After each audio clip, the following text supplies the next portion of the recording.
Hi, everybody. Welcome back to the Secret of Hexador House. I'm your Dungeon Master, Kelly, and we've been on hiatus for a really long time for this one, so it's really nice to be back. The volume's all working, and sorry that we're a couple minutes late. We were trying to get it reset up because, hey, we bought like a brand new streaming computer since the last time we were in this game, so, I had to reconfigure everything. So, hello, Kit Kat Cosplay. Hello, everybody. Paradoxical Ghoul. Oh, you changed your name. I did. I like. Oh. Okay. All right. So, hello everyone. Tonight we are playing The Secret of Hexador House, which is a game set in our homebrew World of Ylos, in the city of Port Echidna, which is kind of analogous to, say, let me just adjust my... Sorry, Mike is working on his earbuds. Oh. Sorry. Old man plays with technology. I am older than him by 3 days. Old woman yells at old man playing with old technology. It's Sally and Sylvester all the time. That's we true. all know that. Okay, so I've missed you, Kitty Cat, so it's good to have you back. Hey, Art Hard. Hey, Wonka. This is a mystery forward game set in kind of a Victorian London equivalent world. Equivalent city, anyway. It's kind of like what happens if you would have dropped Victorian London on top of Sydney, Australia. Or maybe kind of northern, but anyway, same idea. The story, which I'll actually let my cast tell you to this point, so that they have to check their notes and remind themselves.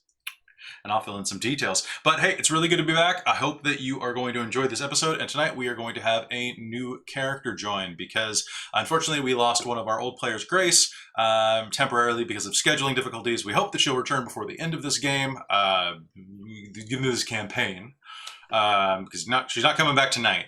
I have not prepped for that. Of course, that means she'll probably come back tonight. So, without further ado, why don't we go ahead and introduce ourselves and introduce who we are playing and kind of just how our day has been. So, as I said, I'm Kelly. I'm the Dungeon Master. I just woke up from a 2-hour-long nap and then went, oh, I didn't do the frames. So I had to go do this. But I had a nap, so I'm pretty good. Hello, Christine. Hello, I'm Christine, and I'm playing Kaylin Anastasia, the Drow Sorceress. Nice. And how's your day? Pretty good. Yeah. It's actually pretty good. We just put a carpet down.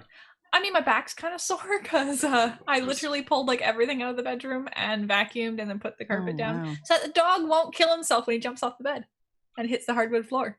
Good plan. Because he's done that a few times and we're like, okay, enough is enough. Let's buy an expensive carpet. But it looks fairly good. So It looks pretty good.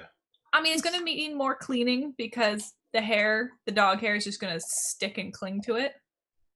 But It is what it is. oh well, it is what it is. Get a Dyson. But I thought you were telling us to get dice for a second, and I'm like, Oh, we're good. no. We all have enough dice, but no, get a Dyson vacuum. Not Excuse sponsored. me, Kel, you said something forbidden. Yeah, Oh, there's I'm no sorry. such thing as too much dice. And there's no such thing as enough dice either. Oh, well, that's true. Yes. Yeah, Sorry. you can have neither of these things. Hi, Amy. Hi, I'm Amy, and I'm playing Lucky Sixpence, the Tabaxi Fighter. She doesn't know what's going on here either. All right, and hello, Twee and Void, and hello, Nacro. It's good to see you, and I think I got everybody. And hello, Kel. Hi. I'm Cal. I literally live up the road, and yeah, literally up the road. And I play Pippi Riverstone, the gnomish bard who has developed an affinity for sea shanties. And if she could figure out TikTok, she'd be all over that. I am all over that. Apparently, sea shanty TikTok is a thing. It's exploding right now. It's great. Apparently. I know. It's just like that. Pippi is all over this. Huh. Well, go check out my Twitter because I did retweet one in which several people had joined in on the sea shanty TikTok, and the last one's Kermit the Frog. Oh, nice! It's a great video. I love it. The sailor, and you know how it goes. And finally, let us introduce our new addition to the cast, and everybody take notes on how to spell and pronounce that name because I can do this. It's yes, fine. Thank you, Lucky. Oh, I gotta. I miss okay. Lucky. All right, so hello, Robin. Hello, everyone. I feel weird without my beard, to be honest. But I'm playing Yesfine. Yesfine. It's not Yesfine. Ah, damn! I've been saying it wrong myself. Oh, I was doing it. Okay, it was originally Yesfine, Kelly, because we talked about this. But I then thought it was I gonna be couldn't like- do Yesfine in a British accent, so I'm Well, like, then Yesfine. just do an American accent. It's fine. Fine, Lucky's just gonna call you Hey, yes yo, fine anyway. I'm Yesfine. Hey, yo, how's it going? Hey, How's it Greta. Only if I going? see I'm it spelled. Yesfine. Yeah. Yeah, that's Yes, yeah. fine. You know, Yes, fine. It's fine. Yes, I'm sorry. Yeah. My name's Lucky. I don't read, so you're fine. It's fine. Oh God. It's Lucky I has special can, I names just for everyone. All right. So it's good to have you here, Robin. I know you've been excited about playing this, and I'm sorry that I dodged any last-minute questions about your character, the setting, the world, so I could go have a nap. But I was. It's fine. I didn't ask you anything. It's okay. Oh, good. I saw. I excited to had like have 6 you. messages from you, and I'm like, eh. Well, because you were asking me questions and I was about a totally different character than I thought you were. I'm like, well, I totally misread what you wrote before, so here's what actually the answer to the questions you've asked. All right. So this is. Pardon me. We're going to go tell you a little bit about this story in just a second, but I also wanted to say that if you're watching on Twitch right now, I put a bunch of additional commands in the chat, and I'm not sure. So, Amy, I empowered you to do a lot of things Oh, what? last night.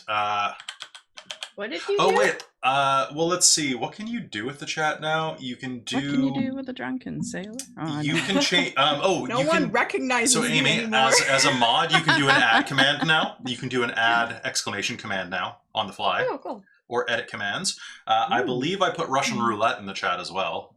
Oh, did you?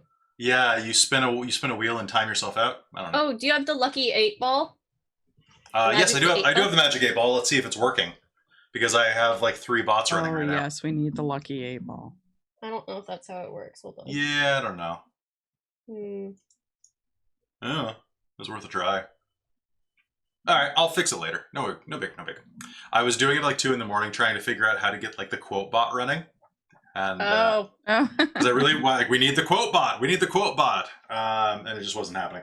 So, all right, guys. So this is the Secret of Hexador House, and who wants to start off by telling exactly what this story is about? Lucky should. I want to know that's what Lucky adorable. thinks we're doing.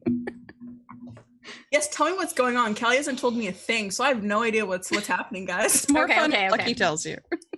so there was this lawyer, and he called us all into this like meeting place, and it was all stuffy and fancy, and they made us drink from this like goblet of blood. It wasn't our blood, or it seems, I don't know. There was blood involved, so we had to drink this goblet I of meant blood. as your players, guys. I know, but still, Yeah, this is. Also, none of that ever happened. So come on. there was a whole thing with a goblet of blood What? in episode 1. Yeah, there was a goblet. There was It some might not have blood. been blood, but she thought it was Lucky blood. thought it was blood. We had Yeah. to tell her it wasn't. Why would it have? All right. It's Lucky. I rewatched episode 1 a while back. It was weird. It was a whole swearing into this thing for like a secret organization and so on and so forth. Well, explain to the audience so they understand instead of just get really confused. I mean, fair, yeah. So I'm really confused now because I'm like, what secret organization are you on about? It's the Flying Jackals, not a secret organization. It's a freaking adventuring party. except that we didn't know it existed until that day. It was secret to Lucky. Mm-hmm. Have I to mean, do with Magnus Vex. I'm We got all assuming you sworn in. don't- We got like a secret, we got like a little like emblem sigil thing. It was a whole thing. And then we got bequeathed the house and told that you have to earn, like, save up a whole bunch of money because you have to pay all these debts off. All right. Well, that's the gist of episode 1. And there were a bunch of kids involved. Essentially. Fairly accurate. Someone else continue. I can't tell this all. Okay, so roughly we got the whole like, okay, here you go. Here's all your debt. Enjoy. Yeah. Maybe you should be an adventuring party and go earn money. So we were like, okay, I guess, because we can't let like the home we grew up in die. First, like, kind of Do you guys? job was what?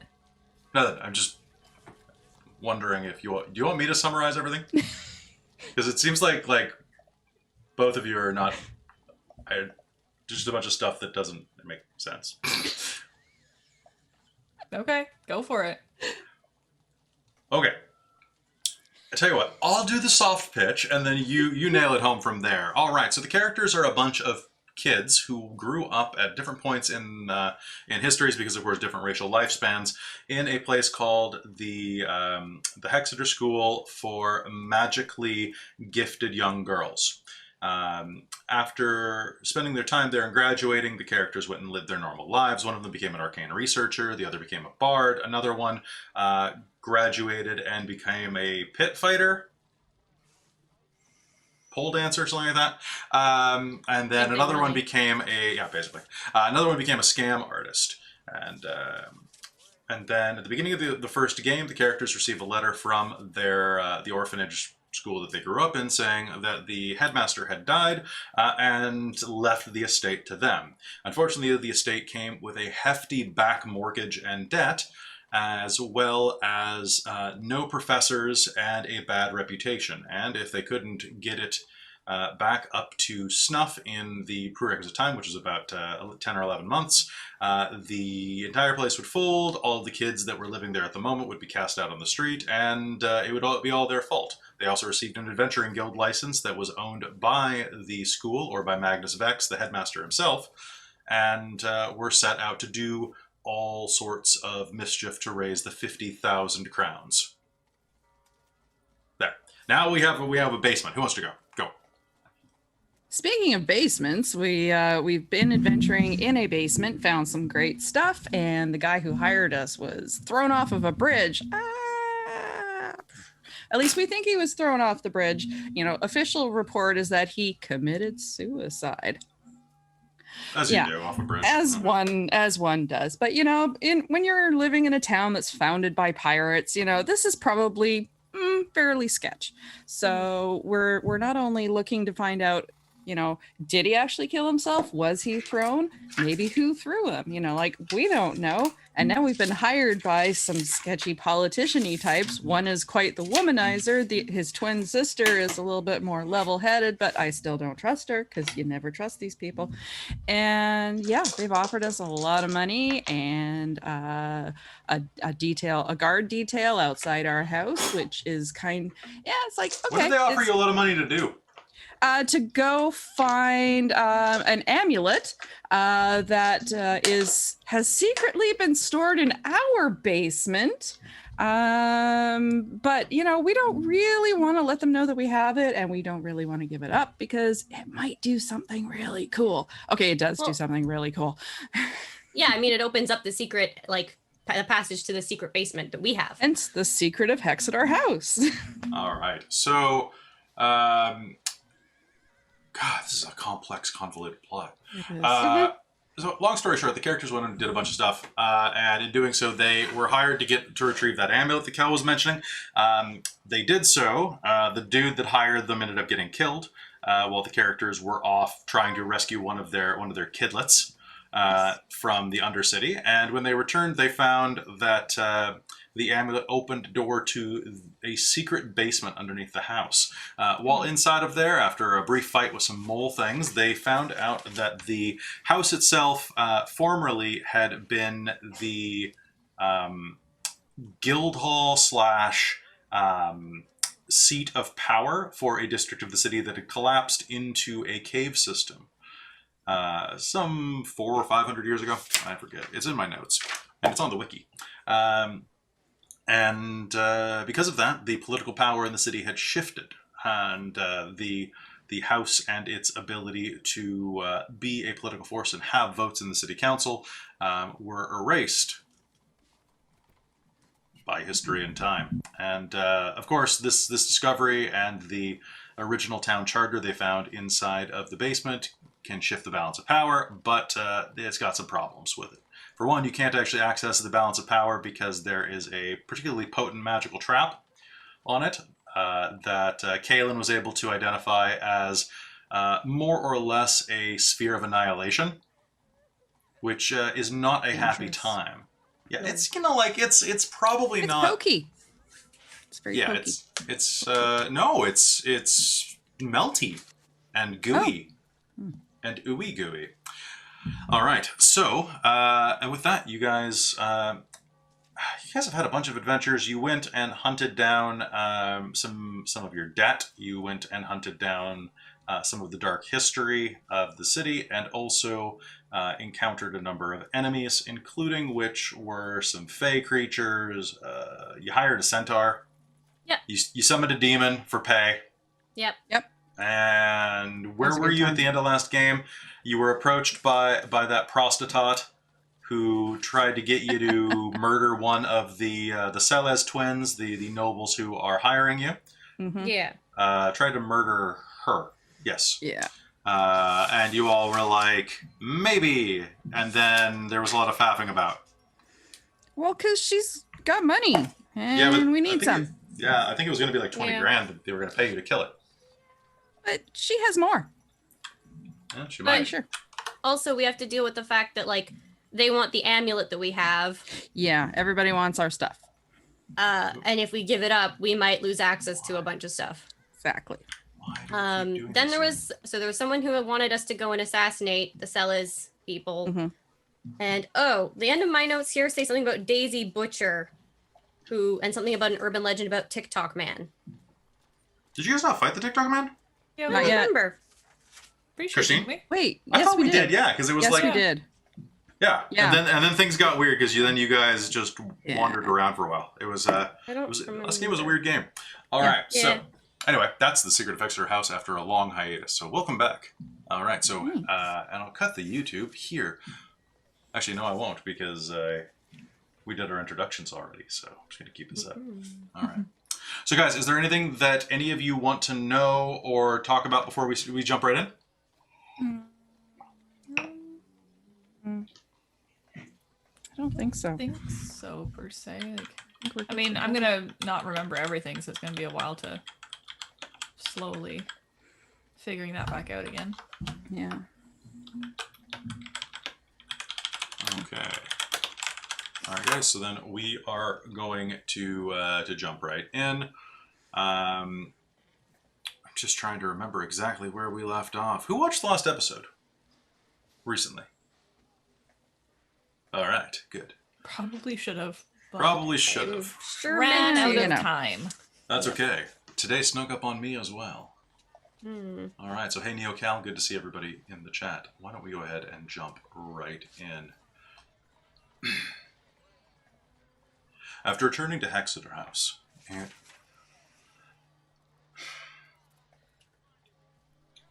was a surprisingly relaxing night. You all had the food that Galmery, your groundskeeper and sort of butler, picked up at the market. You rested, recuperated, maybe even spent some time with some of the children that stay underneath the house's old, dilapidated, sagging roof. As always, the rain sputtered around outside, and the steam that the city seems to be draped in like a cloak worked its way in through the cracks in the windows.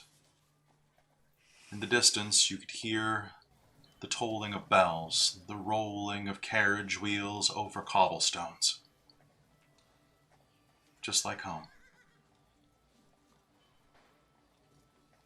You all will regain all of your hit points, you'll all regain all of your spells. And if you don't sleep, you meditate. Because I believe, Kaylin, are you a half elf or a full elf? I can't remember. I am a drow. You're a full drow. Okay. All right. So you will trance comfortably then. Throughout the night, you'll actually have a bit of peace for a change. But in the morning,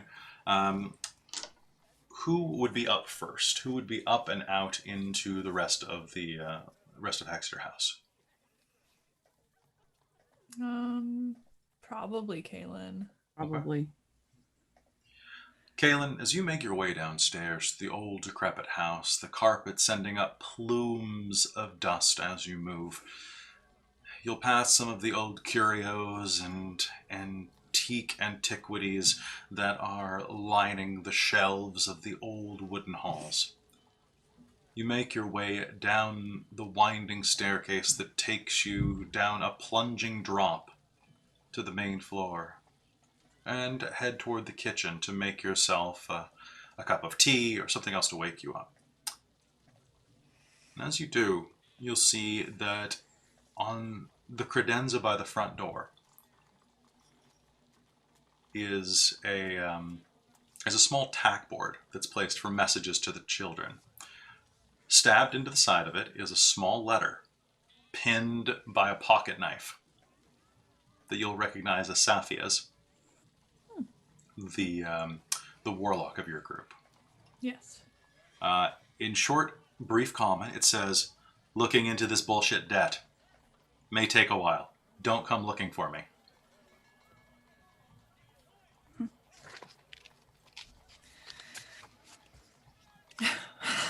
You remember that she had a pretty strong reaction to the idea of borrowing money or doing any type of work with certain criminal syndicates in the city, and seemed very perturbed by the idea.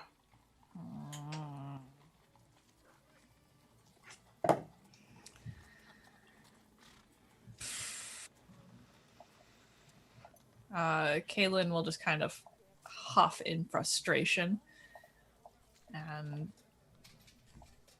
save it to let the others know later, I guess. Sounds good. She's had a night of rest to restore her calm and equilibrium.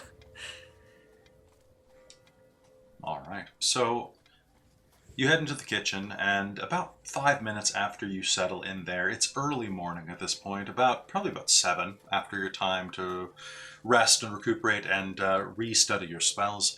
The front door will open with a click of the lock, and you will hear Gomery, your elderly human manservant, step into the door. He speaks briefly with someone as he does.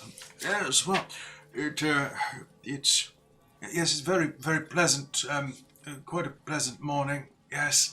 I hope that you're doing quite well, Captain. Let's see, one moment, let me check all my notes for the exact rank of this. What was the dude's rank? Was he a sergeant or was he a captain? Ooh, I don't remember. The man at the door. I want to say it was a captain. I want to say it was a captain too, but God, my notes are so disorganized and great. I love it. Kobolds. No, this isn't the kobolds mission. Toast and eggs. 6 weeks of food. Oh, wow.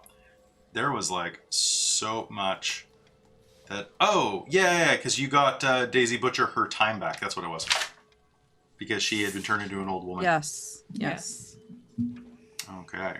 Yeah, she was a friend of Pippi's, I believe. She was a friend of sounds right. Pippi's. Yeah.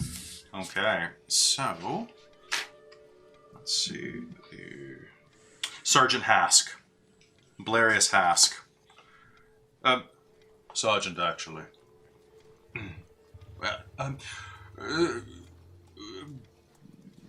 Give it time. I'm sure that you'll make captain just yet. Goodbye. Miss Kaylin. It's good to see you. Good to see you as well. Out early. I was unable to rest properly. There was a message for you. I received it last night, but unfortunately I fell asleep by the fire. Not a problem. That's probably why I couldn't rest all the way through the night. Here. And he'll shakily hand you a letter with a stamp on it. All right. I guess she'll open it. In flowing handwriting, in common, but written with poise and brevity. To the heirs of Hexador House. There's an urgent matter we must discuss. I request your company in due haste. Should you not be able to locate my address, I have included it below. I look forward to our meeting. I believe it shall be quite of interest to you. Sincerely, former evocations teacher, Hagatha Blaze. Now, for those of you that have been here, I would say that Kaylin, You can make me a history roll to see if you've ever met Hagatha, because you're a bit older. And Lucky, how old are you? Sorry, pardon me. Pippi, how old are you? Let's see. Pippi.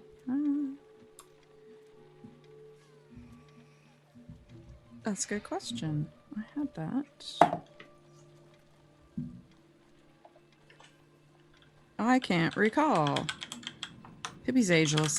I'm gonna say she's early to middle age for a gnome. Which is how old? I'm gonna say let's say 30. You want me to pull out my PhD for you? I don't think you're. Sure. I don't think you're 30. I think she's under 30. I can't. Actually, I think I wrote down your ages in game 1. This is what happens, guys, when you take a 3-month break from a game with a plot, because everybody's schedules implode. Yeah, because Caitlin is 256. Yeah, you're old.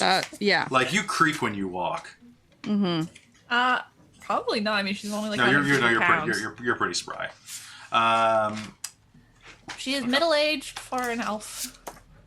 No, you're not. You're middle-aged according to the book, but in our world, remember, elves live about 1,000 years. Yeah, that's true. Yeah. So you got some room to roam still.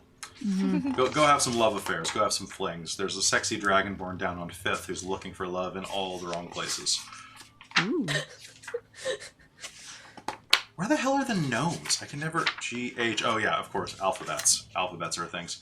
Let's see. Age... adult life by around age 30 and can live 350 to 500 years.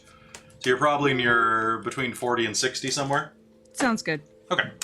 So you and Lucky would both be aware of Hagatha Blaze. Hagatha Blaze was an evocations teacher who taught at Hexador House for probably about like 70 years or so.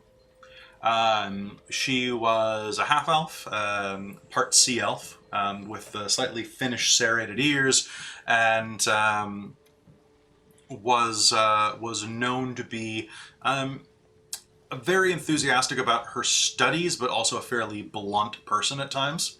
Lucky, you probably received a brunt of this. Unless you were good at blowing stuff up. She did like that. She thought it was an admirable trait to have. Probably, but probably by accident. Fair. All right, so you would have received this this notice from Gomery. What do you do, Kaylin? It's still dark out.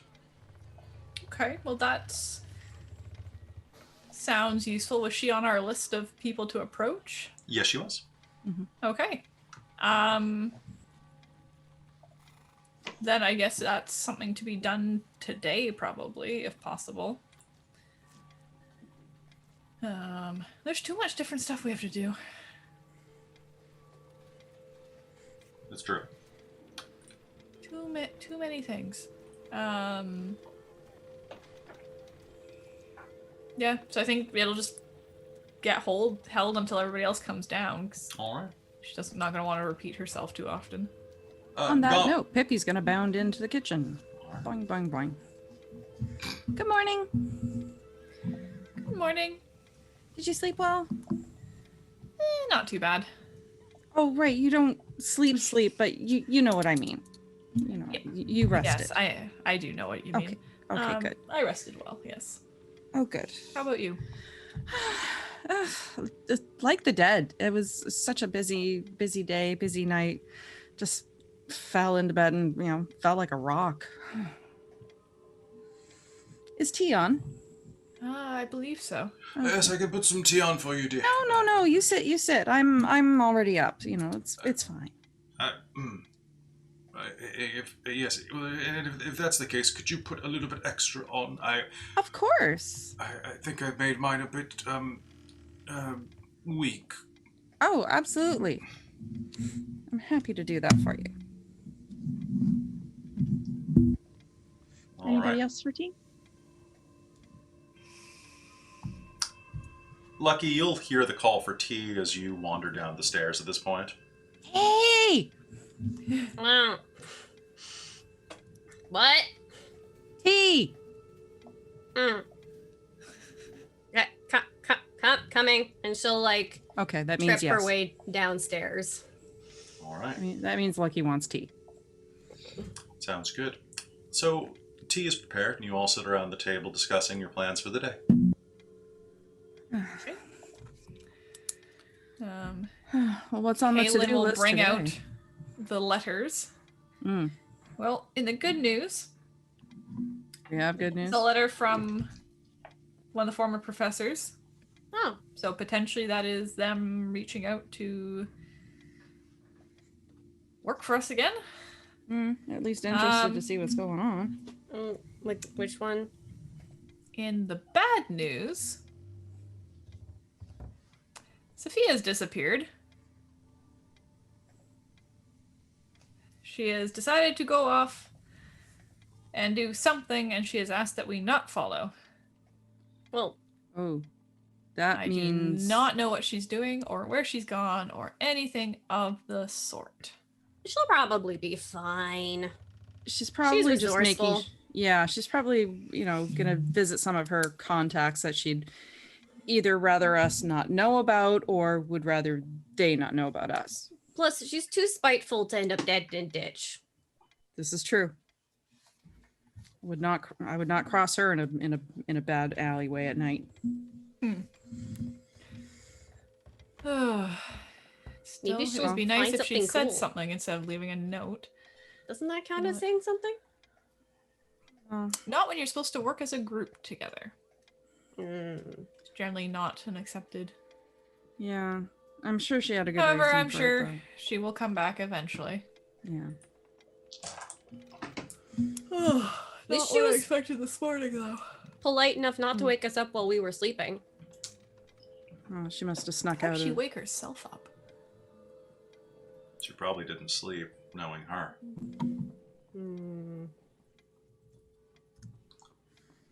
Hmm. Yeah. So I suppose you'll be heading out shortly then, Gomery says. Oh, probably too. should. Oh, which teacher is it? Sorry, what was the name again? Hagatha Blaze. Blaze. Oh, Oh, Haggy! Hagatha. Yes, Hagatha. I Do assume remember you had that her? She didn't like it when you called her Haggy, but fair. You're Well, going to see Miss Blaze. Left this letter for us, so here's hoping she means to teach. Yes. Oh, yes. Good luck. That'd be nice if she was willing to come back. well, You of know course why we'll she have left good the luck. school? I'm here. That's true. Oh, You are always good luck, Lucky. well, if you hurry, you should be able to catch the first rail to Hamelin. Hmm. Hopefully. Well, let's go. Come on. What are we waiting for? All right. Well, let's. Gummy, are you okay? Have you rested enough? Or you should be resting more. You should go back to bed. You should rest more. I would, dear Lucky, but the girls will be up soon, and they all require their porridge and bacon. All right. Otherwise, Vista will Children. be quite cross, and I would not like to cross that one. She's has quite a sharp True. tongue. Well, Mm. Oh, the stone mantles. wow. I've put lots of tea on, so hopefully that takes one job off your list. Oh, no tea for any of them. No, they don't like tea. It's full of chemicals. Oh, yes. I guess it's probably not the best choice for young Sugar people. and tea mixed with Big Bell are the worst combination outside of the Ooh. plague and the slums. That would make sense. I see. Wow. Well, you can enjoy the tea. Have you ever seen a 10-year-old Kenku hopped up on sugar? No, But I really want to now. no, we don't. No, we've seen Lucky on a rough night, and that's enough. Yes. Well, best of luck to you. I do wish that Miss Blaze could return. She was quite the creator of Boom. Yes. Yeah, I think Lucky excelled at that part. Huh? Oh dear. When you were in Hagatha's class, you made quite a few explosions, even when they weren't on the lesson. Potentially. Hmm. I don't recall which explosions happened where. Fair Or if enough. they were in class when I'll sure, yeah, I went We'll to class. leave that alone. Sure. We'll ignore that. With that, do you all head out? Time to Yeah. time to go do this. All right. Yep. Boop, boop, boop. Okay. All right. So, leaving the safety of Hexador House behind you, you find yourselves out on the street. The sounds of the city are alive even at this early hour. The sun not even cresting the horizon. The mist and steam all around you. You can feel your skin moisten as you step out onto the street. And as you step out onto the front porch, and as you do, you will see the Red Hat Sergeant Hask, standing at attention with his halberd crossed across his chest. Good morning. Good morning. Good morning. Oh, good morning. Fine day. Is it though? Looks to be. Fine as So any. far. Just fine as any. So far, so good. My fur is sticking. Do you require anyone to accompany you? I don't think so. I think we should be fine. We're just going out to see an old friend. Which old friend? We're hoping to get Madame Blaze back. Yes, she's a as an former teacher. instructor. So Hamelin then. Mhm. If you hurry, you'll still catch the Echo line. Exactly. Thank you. Let's go. Yes, All right. we're coming, Lucky. We're coming. Yep. It's time to hydrate. Have a good morning. Oh. Have a good morning, Sergeant. Always do. He sits and watches you. And for those who who are new to the show, he looks identical but legally distinct from Idris Elba. Yes, because I can't afford his salary. I can't even afford to say his name in context. None of us can. It's true. Soon after, you will find yourselves down at Brass Ward Station. There in the bowels of Grey Neighbor. The winding tracks have a line leading out to each one of the cars that will soon appear.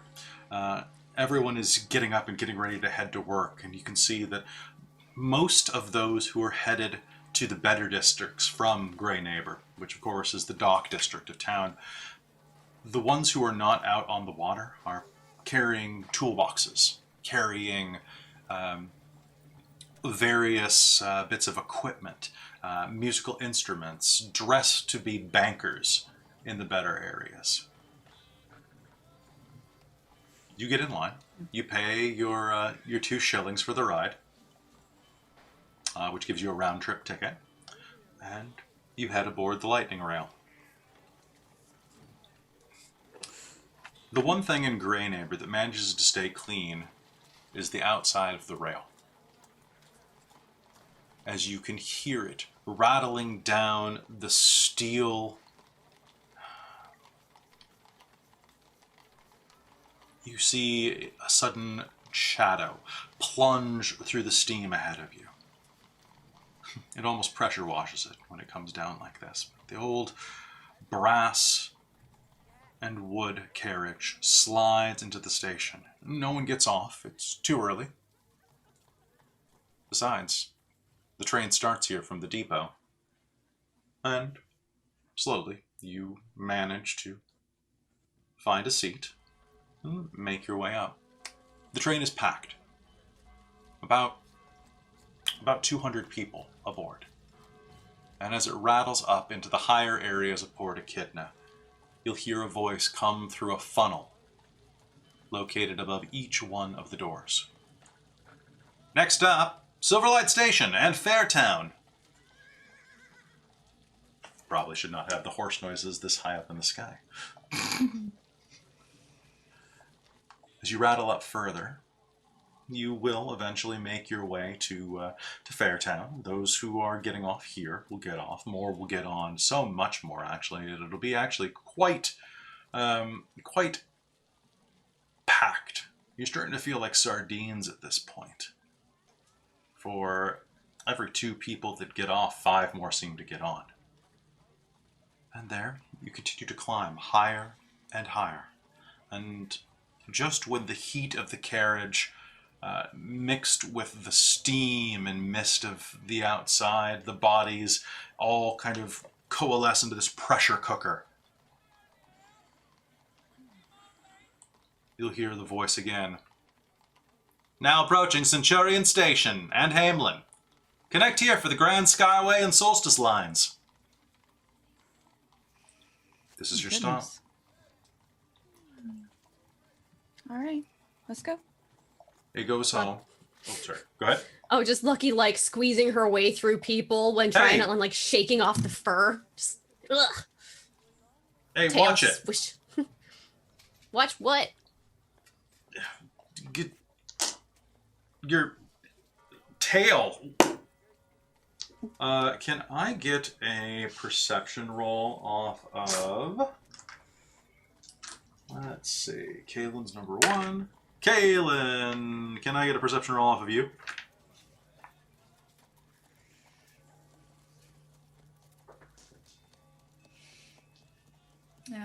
That is a dirty 20. Okay. How much gold do you carry on you? How much? Not very much. She doesn't want any temptation to actually spend stuff. That's fair. So for the most part, Kaylin is just not carrying because, yeah, too risky. Do you have anything on you? My spell book? Nothing in your pockets, though. Not really. She doesn't carry much. Okay. Also, having lived in the city, she probably full well knows that's not a good idea. Yep. Pickpocketing in Port Echidna is actually a legal form of employment, so long as you don't get caught. Yep. I mean, it's legal if you get caught, but then freedom to do it is not freedom from repercussion. From repercussions. Yeah. Yeah. Yeah, it's okay to defend yourself against a pickpocket within a certain extent of the law. You can blacken their eyes. You can't really, as long as you don't break bones, is usually the idea. Mm-hmm. So you will feel as you step onto the tracks, or not onto the tracks, onto the platform. You go through the check again, and the ticket man with the big looping hat will reach out and tickets, please. I Validation. will hand over my ticket. You reach into your pocket. Your ticket's gone. Ticket, please. What's this then? Fucking pickpockets. You riding the train for free? Can I pay you now? Somebody picked my freaky She bought ticket. a ticket. Oh, yeah. Well, you're the first time I've heard that today. Look, I have the money. Can I at least pay you now? Yeah. 5 shilling fine for not having a ticket. Yeah. Passes it over. She's pissed. And if you want to actually buy a legitimate ticket, you can do so on the way back. Yeah, we'll do that. You head outside, and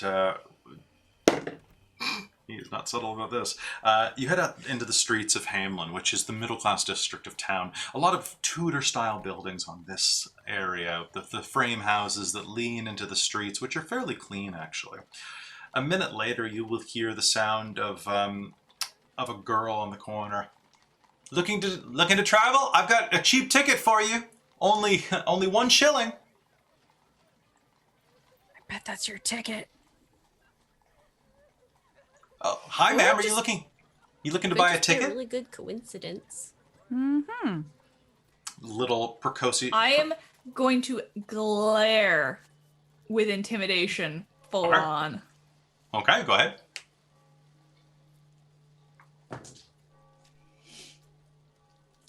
That is going to be 23. 23. I guess you don't want it then. No problem at all. I've got a ticket here for sale. Does anybody need a ticket? I'll buy it. 1 shilling? Just one, yeah. Yeah, sure. Here. Thank you. Here. And then she'll run back off into the crowd, trying to get as fast and far away from Kaelin as possible. She was Lucky sweet. is the best Here. of us. Lucky will hand Kaylin a ticket. Thank you. Kaelin liked to rage. Yes. Kaelin Yes, would like Caitlin to would like to rage. Kaelin, take levels of Barbarian at level 5. I could take Wild Magic Barbarian. That's what I was going to say. I was like, yeah, it's the best one. Okay. All right. Before long, you'll find yourselves further down the street. You know exactly how to get to this area of town. Does anybody do anything on the way there, or just head straight there? Might as well just head there. Head straight there. Although, if there's any food vendors, Lucky will look for them. Just casually. Yes, it is. The squid card is out. Greeting, says Her favorite. a lame-legged half-orc as he rolls the cart down the street. Greeting, I have squid. Squid is good. You should Squid? have squid. Yeah, you want squid? I have squid. Yeah, Do you want ink drink? sure. Drink made of ink, make you not I stink. think you liked it the last time. I don't remember last time. Tabaxi all like this. Is best tabaxi recipe. I make myself. I catch the squid, I milk the squid. Yeah, and he hands you just a roasted squid on a stick. So, it's squid milk. This is just the squid. Do you want squid? This is squid milk. You take coconut milk, you take squid ink, you mix together, you put in some bubble. You put tapioca pearl. I call this bubble tea. Yeah, no, I'll take it. Yeah, you take this. Do you want crab juice? Mm-mm. I also have mountain spring juice. No. Hey. All right, altogether that is the 3 shilling. 3? Yeah, 3 of Okay. the copper boys. Yeah.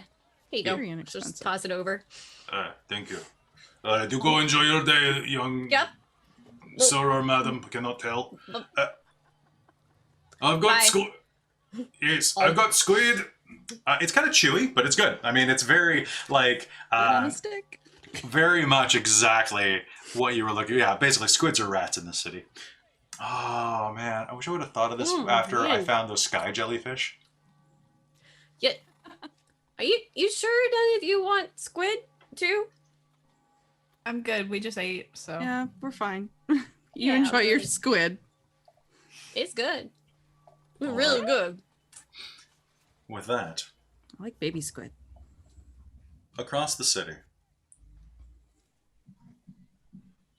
Did you decide you want it with? It's Yes Fiend now?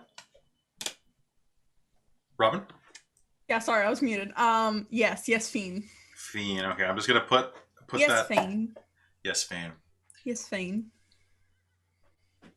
Yes, Fiend. I even just Yes, Fiend drives me too Yeah, close to yes, being yes, New Zealand. Yes, Finet sounds a little too Cockney New Zealand. Yeah, you're right. Yeah, and then I'll go to Vistra, and then it's over. It's done. Yeah, I'm the for. only one that's allowed to be Vistra in this game because Yeah, she was exactly. the OG Vistra. Yeah, but I'm the better one. Yeah, you don't know Hey, you her. haven't met her yet. I am better, but I'm She's- biased. You're biased. I'm extremely biased. Okay. Valid. Across the city. Well, actually not terribly far away. The Red Hat Guardsman lets you in.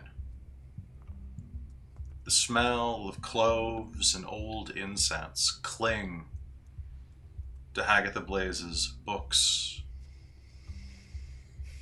The stuffed animal atop the mantle leers down at you with that goofy expression that it always has.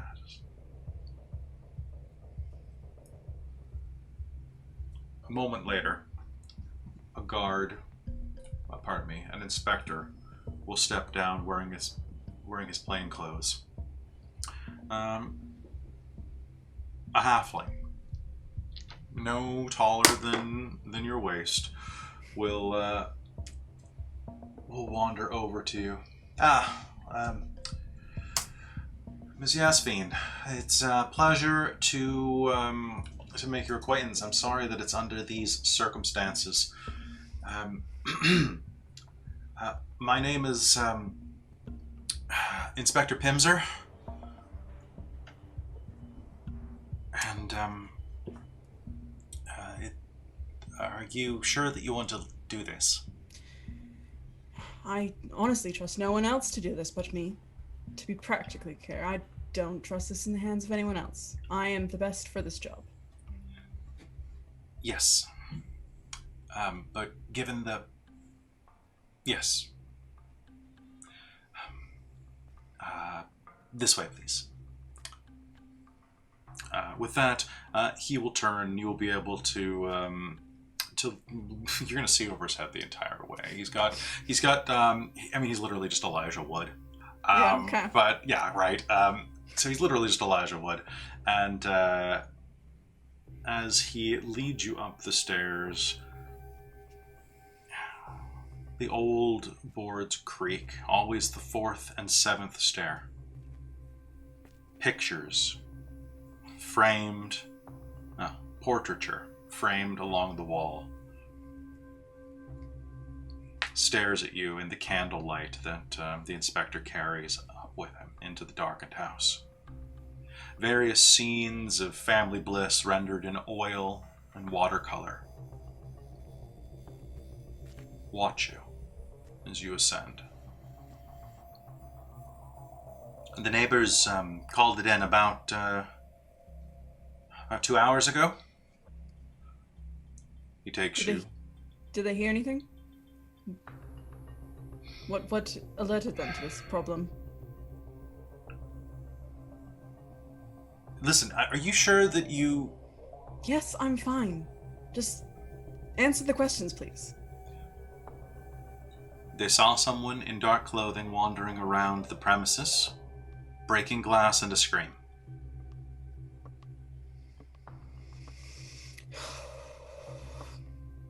Okay.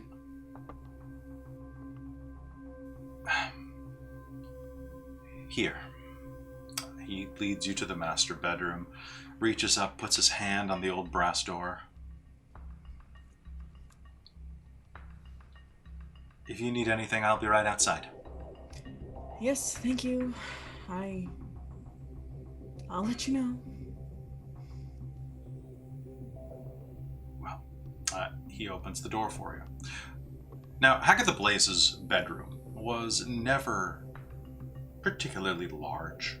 Although she lived in Hamlin and spent most of her life there, the middle district of the town was comfortable. And Hagatha didn't really have much of a room for anything beyond the comforts of study, magic, and occasionally things like vacations and wine binges. She owned her home and didn't really see much use in owning anything else. Something the mercurial nature of the sea elf blood inside of her. She always preferred to travel. The last time you had spoke, she had been discussing travel plans to go and visit either northwestern Telusia into Dragonmouth, or perhaps Draconia, or Urbs Draconis in the Dragon Isles. She had also been considering just throwing it all up in the air, going to either Vandalia or northeastern Argeny, to the Isle of Basir, where one can lose years of their life to hedonism.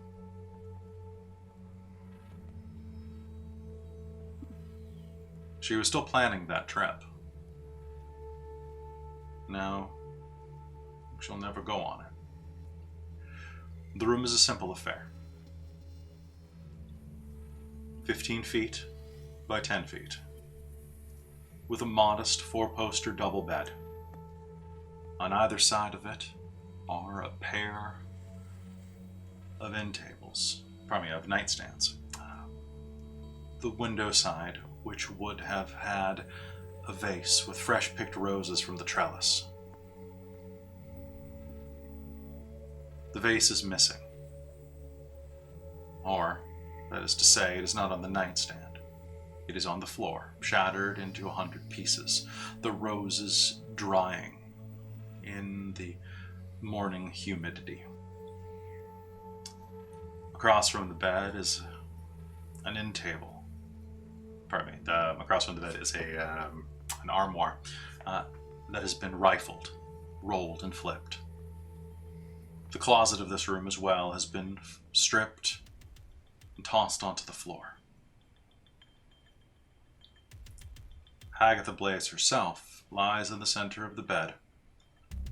A handful of the gossamer netting that hung around the four-poster, crammed into her mouth, down her throat.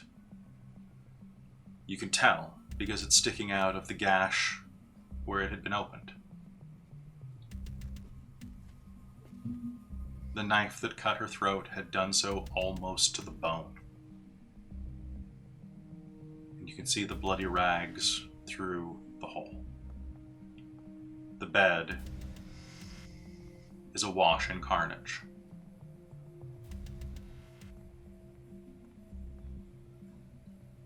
And as you look around, you can see and hear a steady drip, drip, drip, as the blood leaks through the mattress and onto the wooden floor beneath. What would you like to do? All right. I think Yesfine is going to reach into her little satchel. She's going to pull out some, gloves, put them on, because it's a crime scene. Some nice leather gloves, yeah. Yep. And she's going to go, first off, she's kind of going to... I don't know, she's, looking in the room. She has this, very methodical way of studying a room, so she kind of, crosses her hands, almost in, sort of a prayer, and that's how she, kind of stares and kind of focuses her eyes on the room. And after once she kind of gets that gist, she's going to start walking towards that. She's going to very sentimentally, she usually wouldn't disturb a crime scene, but she's going to go pick up one of the roses and put it in between pages of a spare notebook that she has. Okay. And she would like to make another perception check to see any sort of clues about the room. Well, you could be making an investigation check. Yes, investigation. Investigation. Let's see. Oh, actually, no. You can do things. perception or investigation. So I'm looking at your template right now. So you can use your eye for detail to make a bonus action to spot things that's in any scene. You can also, you got eye for deceit or ear for deceit. Ear for deceit, eye for detail. Yeah. So you've got both of those. Cool. So I will do that. I would like to eye for detail. Okay. Kind of look around for any other hidden clues. Sure. Go ahead. I think investigation's probably the best for this. Sure. Investigation. Yeah, I would. Well, that's an interesting start. It's a 13 total. I had +7 to my investigation, but you're finding this crime scene particularly visceral. Mm-hmm. You look around the room. It's obviously supposed to look like a robbery. Whether or not it was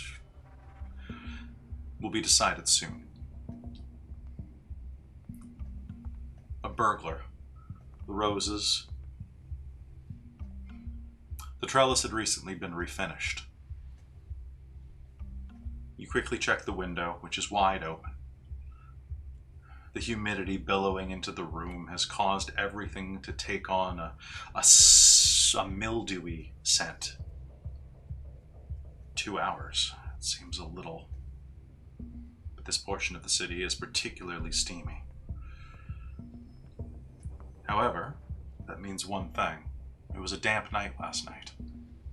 As you check the windowsill, you'll see that there is in fact a boot print on it, from where someone climbed the rose trellis from the garden below. Now, Hagatha Blaze's yard is what could easily be described as, say, like a European yard. It was a row house. Well, it was a tall house separated from its pier by about 6 feet of garden and walkway, and then a brick wall of about 6 feet.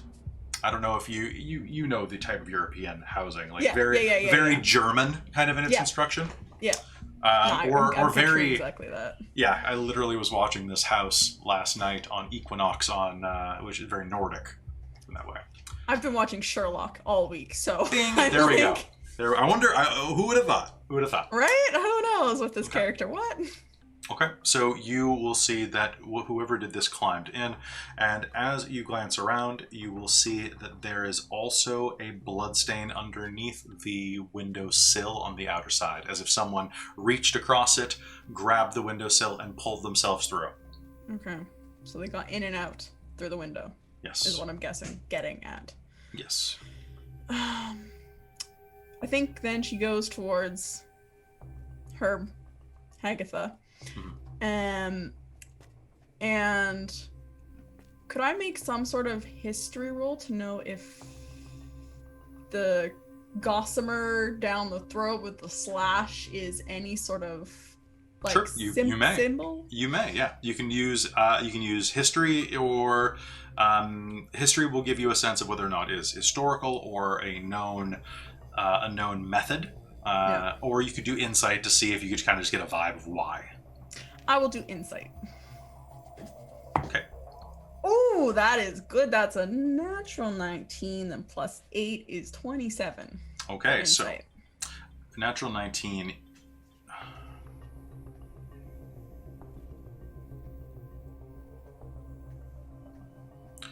This could have just been wanton cruelty.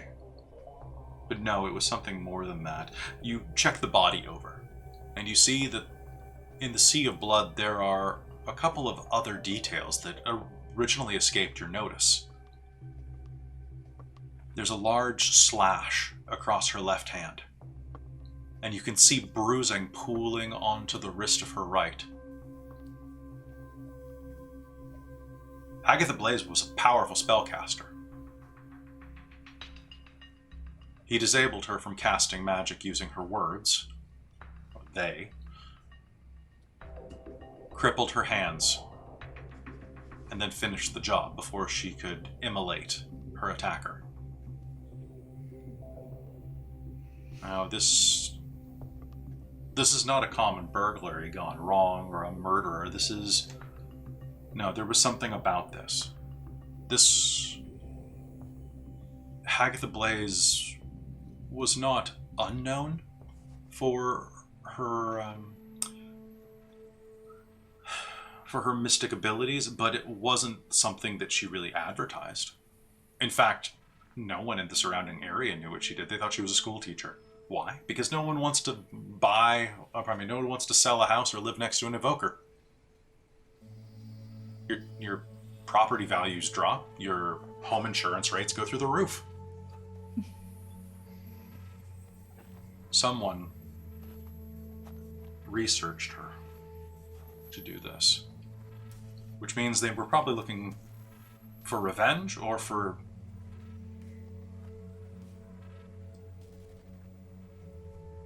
You have a quick idea, and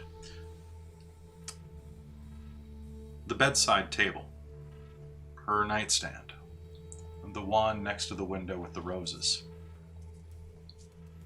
There's a latch in it, a false bottom of the top shelf. Do you check it? Yes. As you do, you will see that there's a string of pearls inside. Bright, brilliant pink ones. They're oblong and ugly, collected by her daughter at the beach. Next to them is a penknife used for opening letters, tending to basic knife needs, I guess. And there is one thing that is not there, however. The diary, in which she kept all of her notes, daily tasks, and research for that period. She would always keep it in that spot to be transferred into one of her journals at the end of the month.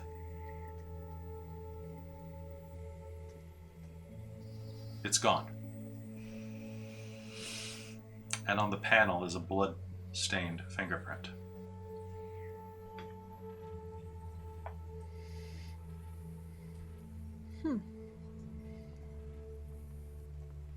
Now, is the false bottom noticeable? Like, is it fairly obvious, or would someone have to have had an idea? It's not the best. Okay. You would have been able to see it a mile away, personally. But if someone were checking around quickly enough, it might come loose. Okay. And it looks like in this case, the robber actually took the time to reshut it.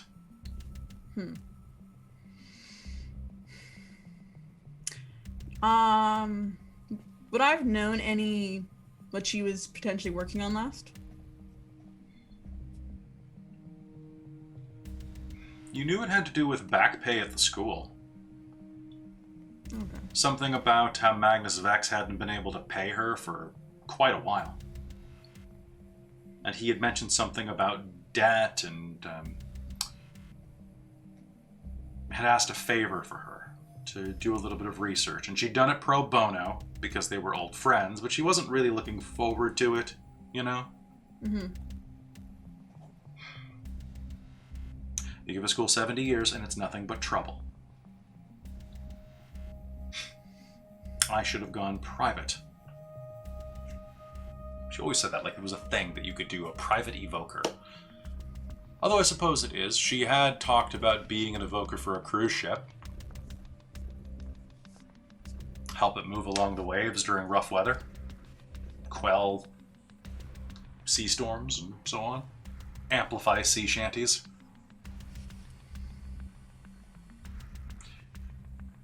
That's what you would determine. That she had been researching something about the Hexador House. Well, I think she takes the pearls and the pocket knife. She puts the necklace around her neck, kind of tucks it underneath her high collar. And do you want to make me one more investigation check before you leave? Yeah, I would love to. Okay. Do. That's gonna be a 18. 18? Okay. As you turned to leave and you tuck that under, the wind blows in, parting some of the steam and mist in the room. And as it does, you'll see that it pushes the curtain a bit back. And you'll see that the curtain next to that window has been blocking something from your view. There's a gouge mark up at the top of the window frame. Sudden and raw. It actually is it hasn't been varnished over. It's a chunk about the size of your finger that has been wedged out, almost like a hatchet hit it. But you don't think it was. It looks like what you'd seen Hagatha do to any number of pumpkins or beer bottles while trying to teach evocation.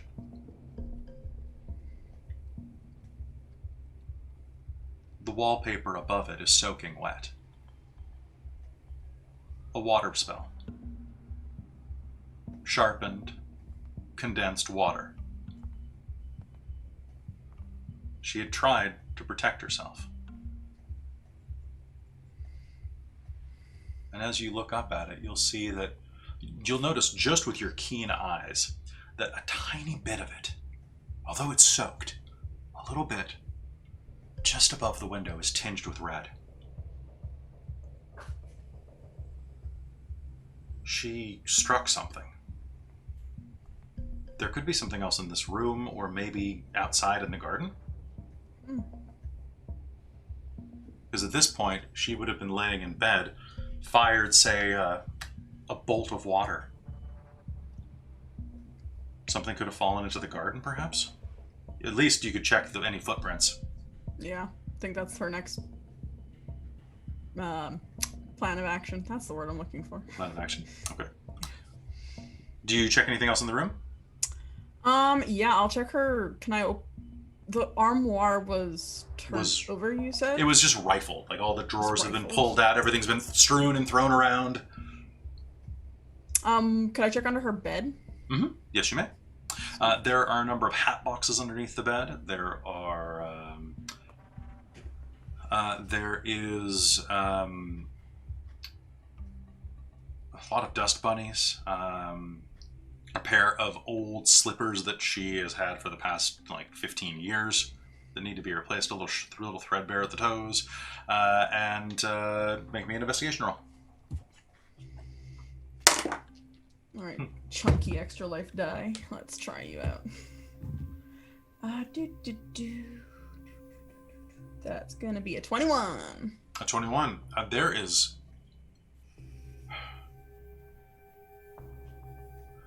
is not much under the bed. As you're looking around, you're checking, you're seeing everything that's under there, the underside of the bed. As you do, you'll pat around and find that the underside of the bed actually has a very softly concealed slit in it. And inside, you will find that there is a little side nest egg that she had put aside. It will contain, and I'm going to use lingo on you, Robin, so you get used to the different vibe of the city. Yep. It is going to have three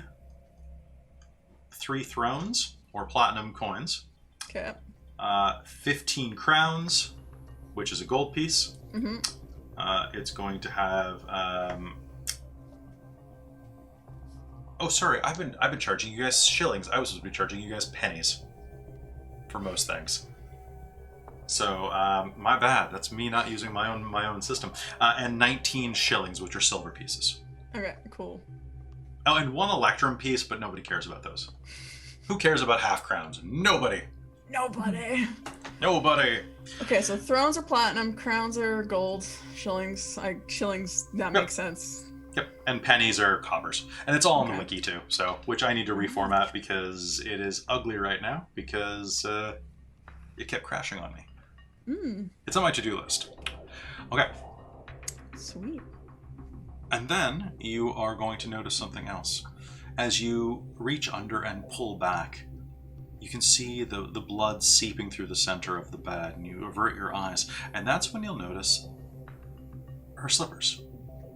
They're slightly off kilter. Normally when she goes to bed, she leaves her slippers out and puts them. She walks up and steps out of them,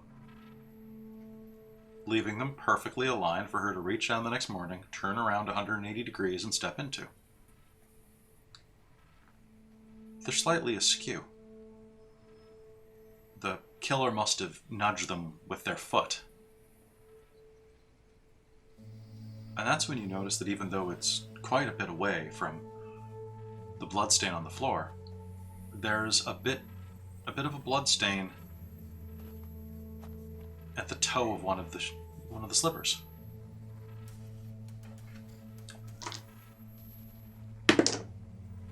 Okay. Do you investigate it? Yeah, of course. You will see that there is part of an ear. Not hers. It's long and pointed. But this is dark, bluish purple flesh. Sheared off neatly, like as if she reached up with a pair of scissors and clipped it. Exactly what the spell that cut into the windowsill would have done. It must have bounced down. You're not exactly sure, but drow? Tiefling?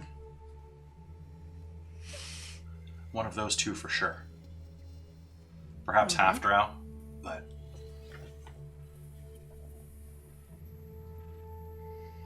And as far as you can tell, it's cut low enough that it is the right ear. Right ear. Pointy right ear.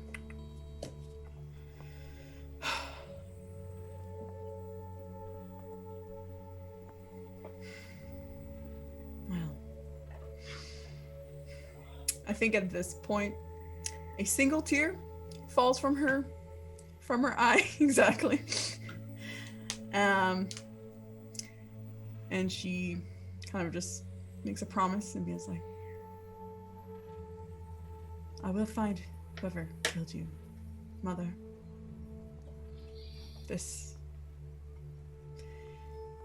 You've got the best person on the case, just like you raised me. What was the guy's name? What was the inspector's name? I totally forgot to write his name down. Pimser. Pimser. Inspector Pimser. It's like a Pilsner, but not quite. Pimser. All right. And his first name is... Ooh, is it Rio Pimser or is it Lindell Pimser? Ooh, I like Lindell. Lindell Pimser. You are my new favorite halfling NPC. Lindell Pimser. Lindell Pimser. He's such a Lindell Pimser.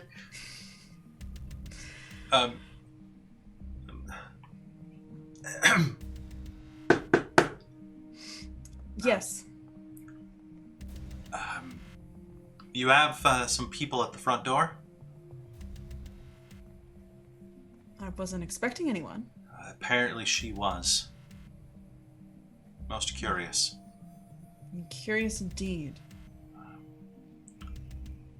Do you want me to tell them to come back or go away? No, I'll deal with it. I'll find out what she wants. Maybe they know what possibly could have happened to her. Here's the room. I don't know if you need to make any notes. At the very least, we'll get the cleaners in here. Yes. Well, send me a report later once you've had time to process. I don't need time to process. It's already been done. Do you think it's a serial? Or is it a burglary, or... I don't know what it is, but I don't think there's concern for the general public. I think it was targeted. They knew what they were doing and they knew her weaknesses. Or they knew what she was. So they knew what to dismantle before doing the deed.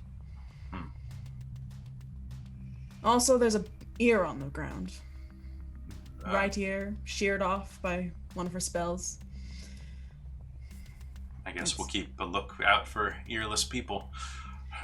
I mean, I would stick with either drow or tiefling to start. It's blue, purple, sheared cleanly off the right ear. If you hear of anyone, let me know. Well, there aren't many spells that can fix that. Just normally would just seal over the spot. I'll have all of the local churches keep their eyes out for any drow or tieflings or other purple-sworded people. Yes. Coming in with missing ears looking for some healing. Yes. I imagine they won't be going to, just any old church. It's probably the rather seedier underbelly of the side of the city. Well, here's hoping that they're not down in the downs, because we don't have anyone down there. And now, you don't.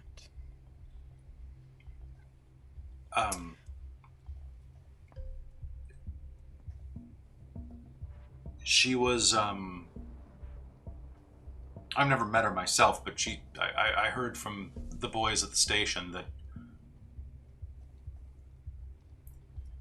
she was quite a firebrand. Yes, she was. You also I don't need comforting. I'm fine. Sorry. I'm a professional. This is just another case, another puzzle. Yes, ma'am. Meanwhile, downstairs, as you approach the house from the, Ooh, Nacro has a point. You could actually use that to do scrying if you took that. Oh, okay. Yeah, maybe I will have taken that then.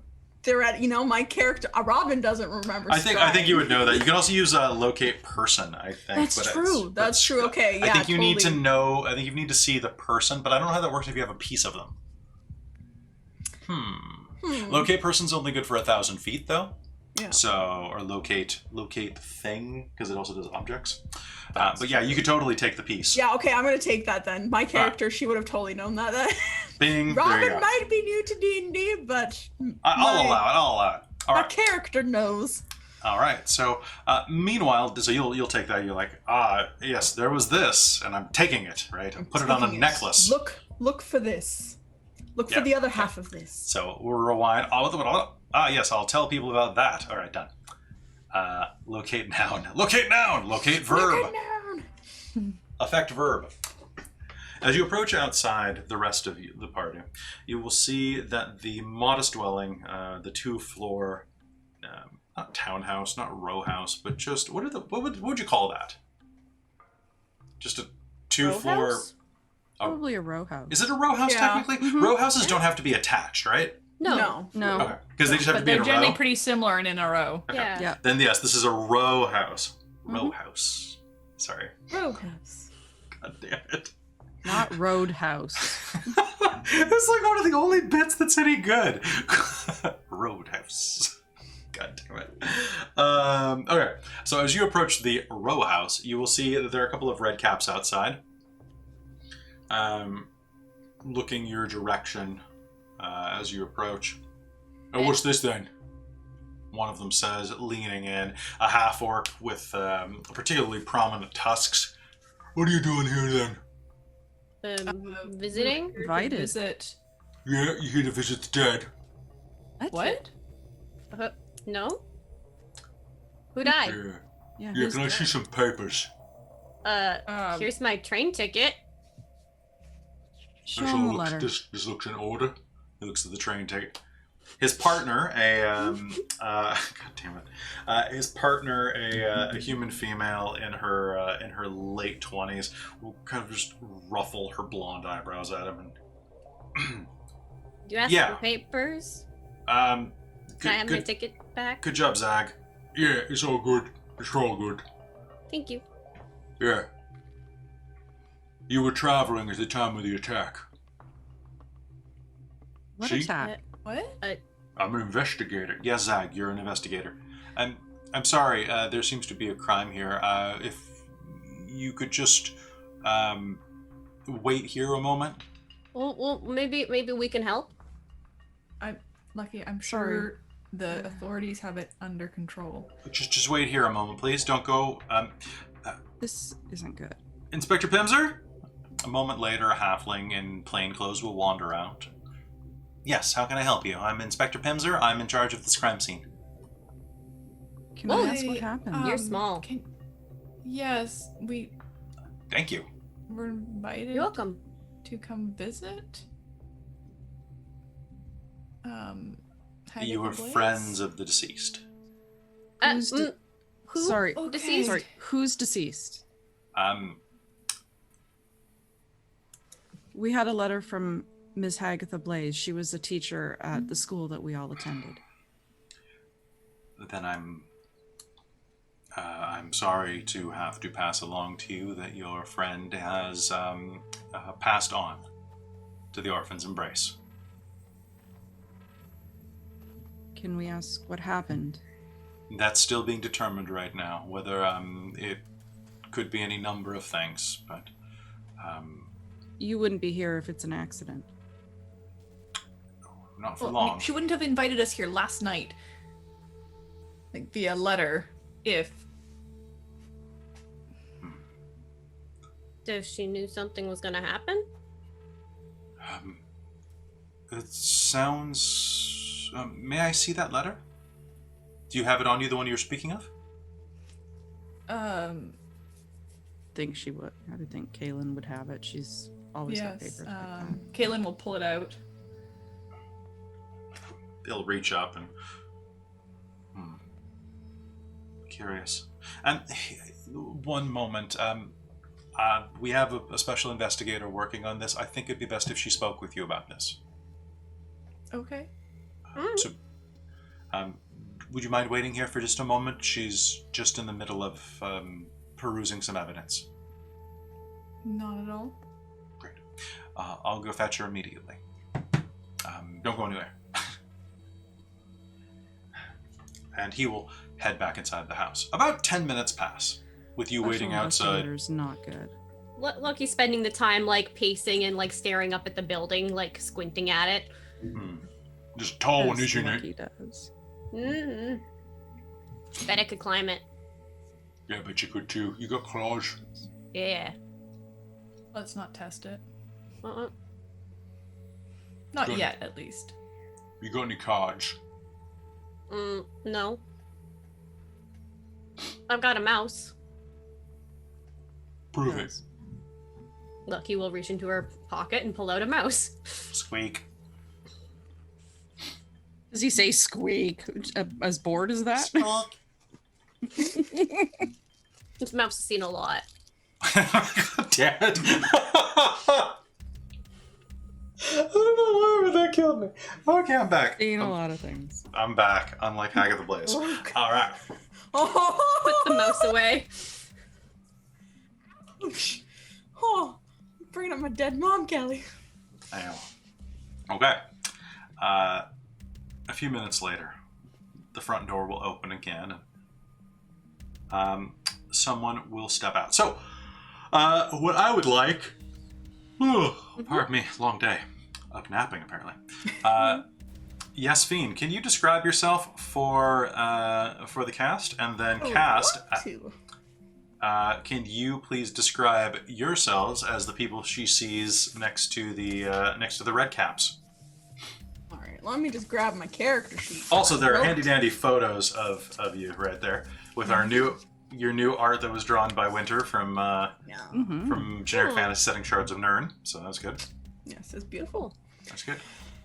All right, so you're gonna see a tall, slender, half sea elf with the kind of like serrated ears. I don't quite have the. I bought these ears before I did. No, they kind of look it actually. They yeah, kind a of little do. bit. Yeah, A little but bit. those serrated ears, bright blue, kind of more volume hair, kind of like a slight wave to it, shoulder length.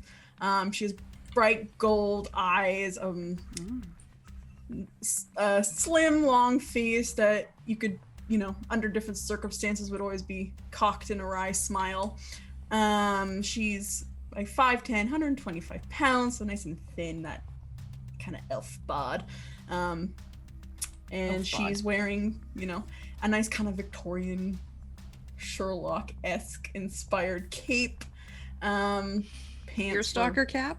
No, she does not have a deerstalker cap. I almost was tempted, but I was like, nah, we're not going to play that hard into Sherlock. And she walks out, and she's has this lovely on her, what arm is this? This is my right arm. On her right arm, because she's wearing this little cape, so her arms are both bare except for leather black gloves. But on her right arm, she is covered in this massive black tattoos that look almost like kind of octopus tentacles that are kind of just like wrapping up her arm. And that's probably her most noticeable feature, other than her bright blue hair, is this massive arm of tattoos that you wouldn't think someone like her wear, because she's quite like feminine looking, but it's a pirate town. It's a pirate town. Pirate town. Pirate town. It doesn't surprise any of us. Okay.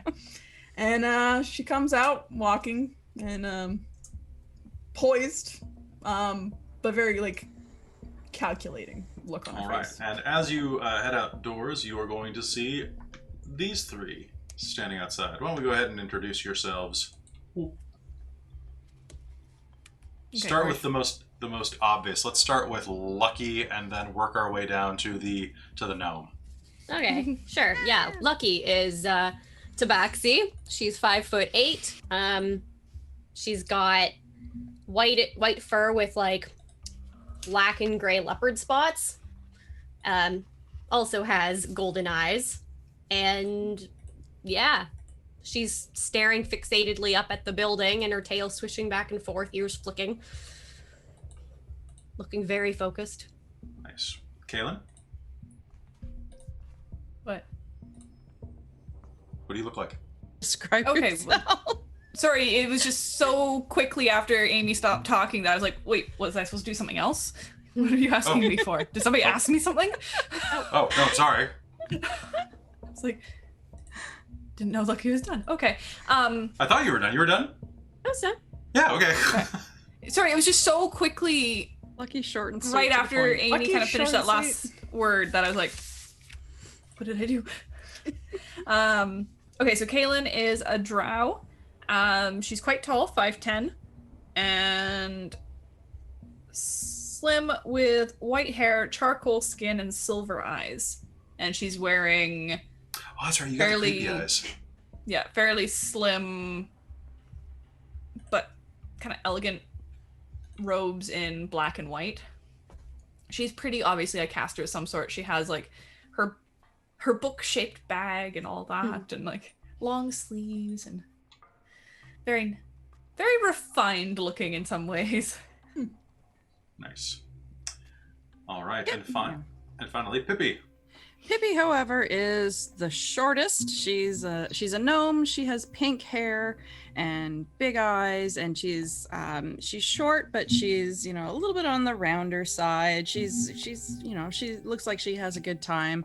She loves she's a bard, so she loves drinking and singing and all that good stuff. And she's just kind of dressed in kind of average clothes. They're knee-high boots on her. They'd be ankle boots on somebody else probably. And she's not that much taller than the investigator guy, than Plimser. I think you're shorter, aren't you? I might be shorter than him. I know I might shorter look than up to him. I think gnomes are usually tiny bit shorter, but it depends Might be on a little bit. I'm gonna look this up, variation but, on that. but he's a little short. She's got big hair, so she's Yeah, got that's pink fair. hair. got So of volume. course she Thanks looks for like supporting Oh the God. Yeah. No. yeah. No, Pippi's tiny. Oh no, She's- actually, she's gnomes are taller. just a bit. Well, what halflings is start at he? 2'7", and you add 2d4. Gnomes start at 2'11", so you got 4 inches on him. Oh yeah, Pippi's Ooh. gargantuan compared to That's him. just true. Run away! It's a giant. Yeah, it's a giant. Yeah, but no, she's little. She's a spitfire, and she likes to have a good time. This is her town. It's a pirate town. She's a sea shanty kind of gal. So You just really obsessed about this sea shanty stuff right now, aren't you? yeah. Now that I've seen it on TikTok, it's just like, yeah, this is the thing. I know. She'll She'll have a new fixation next time. She's Does she always. play an instrument? What instrument does She plays the concertina. She What plays is the that? gram. It's the Instagram. She plays a tiny little, like it's like a little squeeze box, like a tiny little forerunner of an accordion. Really? Yep. Okay. So you will step out. Please tell me you're doing that when she steps outside. There's a murder scene. Like a monkey runs out of a bush and starts she's practicing. Oh no. She's ready for her next gig. You're playing a dirge. Probably.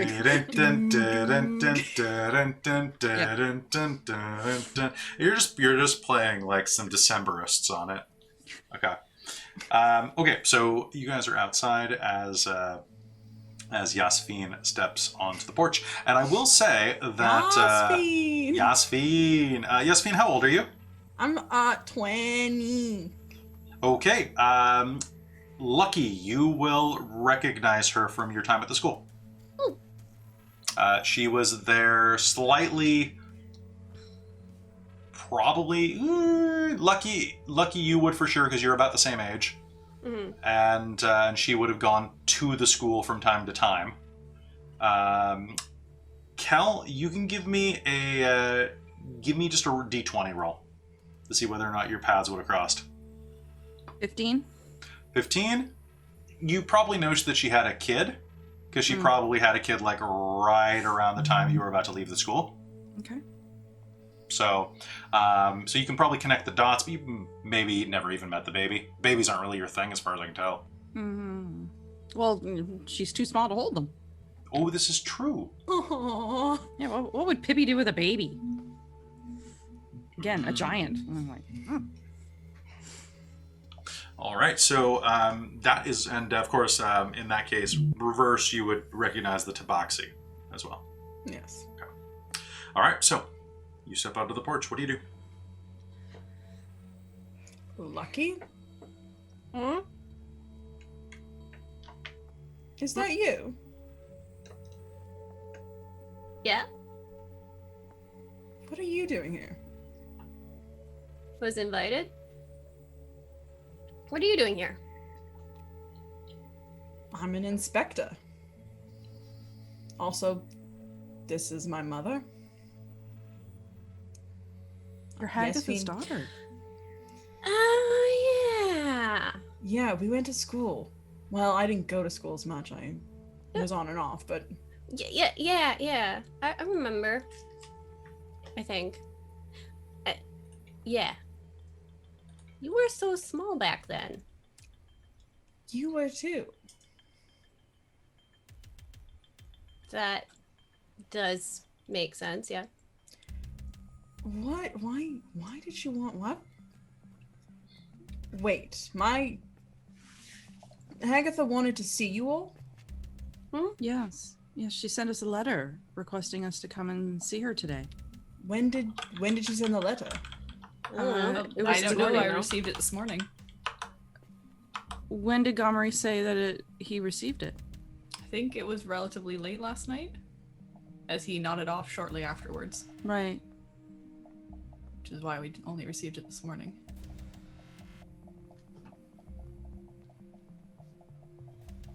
Can I make an insight roll? Just my character, she'd be Sure. very suspicious. Christine, check the chat real quick. We all are the fifth.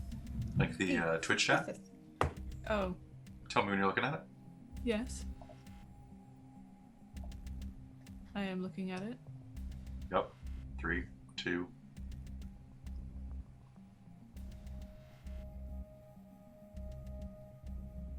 What am I? No, it should show up. The Twitch chat should do something funny in a second.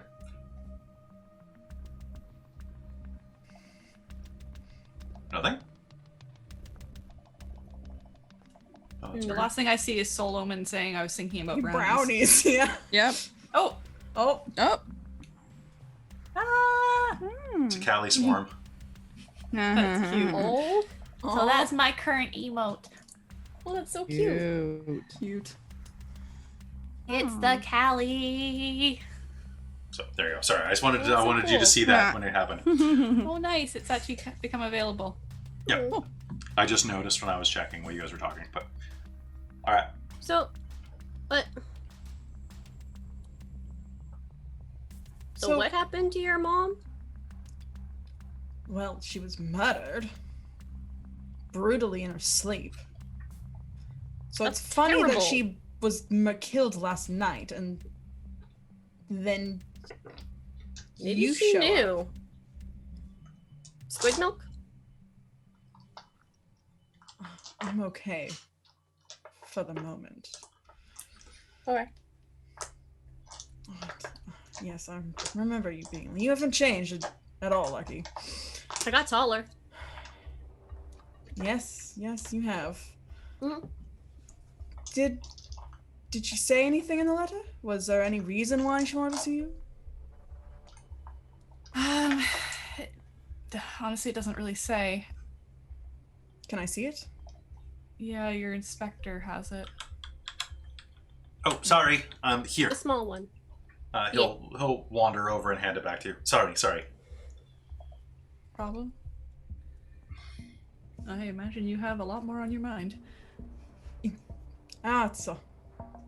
It's fine. I'm a professional doing my job here. It's just You can be professional and still grieve. yes. Well, another time. Grieving is emotion that's not really. It'd be better if I put that brain power towards solving this case to find her killer, would it not? I mean, I that suppose. doesn't mean you can't be sad at the same time. Yeah. That sounds unhealthy. Have you had recent communications with my mother before? Mm-mm. No, this No, is the first we've heard from her. Last time I We had spoke to been- her was when she yelled at me for blowing up something with an axe. That was like, How did You were there. manage that? It's lucky. Yes, I do remember my mother's stories about you in class. Mhm. So out of the blue, you receive a letter, and then the next day she shows up dead. Yes? Well- That's strange. We received the letter this morning. As Yes. it came down. Yes, but I mean, she sent a letter out of you Mhm. never hearing something. Or Well- hearing from her in years, and then... Correct. Okay, we had been reaching out to the recent professors of Hexador House. We've been the ones who have inherited it, and we are desperately trying to regain what professors we can with the shape it is currently in, which is not great. Well, my mother was planning a trip. I don't think she was going to want to be a professor. Well, that's I unfortunate. can't tell you this is the first time we've heard back from her, so... I know, I'm just trying to figure out why she would call the three of you here, when obviously it looked like she was planning for a trip. Had potentially the former headmaster been asking for help? I believe he was reaching out to other former professors. Yes. I imagine he asked whoever he thought he could trust for aid. Are we just gonna stand on the front porch step? No, actually, I Road wanted to go here. search the garden. Would you guys mind? Would you like to accompany me? I've looked upstairs in her bedroom where the Oh, scene yeah, of crime hopefully. is, but I was gonna go look in the garden because her Certainly. killer Yes. came in and out through the window. Ooh, did they climb it? The building? The trellis, yes, the rose trellis. My mother was quite fond of trellis, of trellises, of roses. People could be fond of trellises too, I guess. Is the trellis like visible to us, or is it like along the side? So to get to that, you have to go along the side and through the gate of the brick wall that's just to the left of the main entryway. Okay. As you approach, what I can do is anybody going to assist with investigation? Oh yeah. Might as well. Yeah. All right, so Yasmin, you go ahead and make me an investigation roll. Yasmin! Now the chat said that, that's all I hear in my head now. That's Yasmin. I was wondering. Yasmin. Yes, Vinay wouldn't do that, but No. Yeah. Yes, Finay. Well, maybe. We'll see. No, I like Yasmin. See, I keep hearing yes. My brain keeps going Yasfina. Yasfina. Because it's lucky. No, with Lucky, she's going Yesy, Yesy. like yeah. Jessie, Yesy! but Yeah. It's Jessica. Oh, I'm one of my friends was named Jessica. We called her Jessica, so now I'm like Jess. Oh, Jess. So investigation is a lot.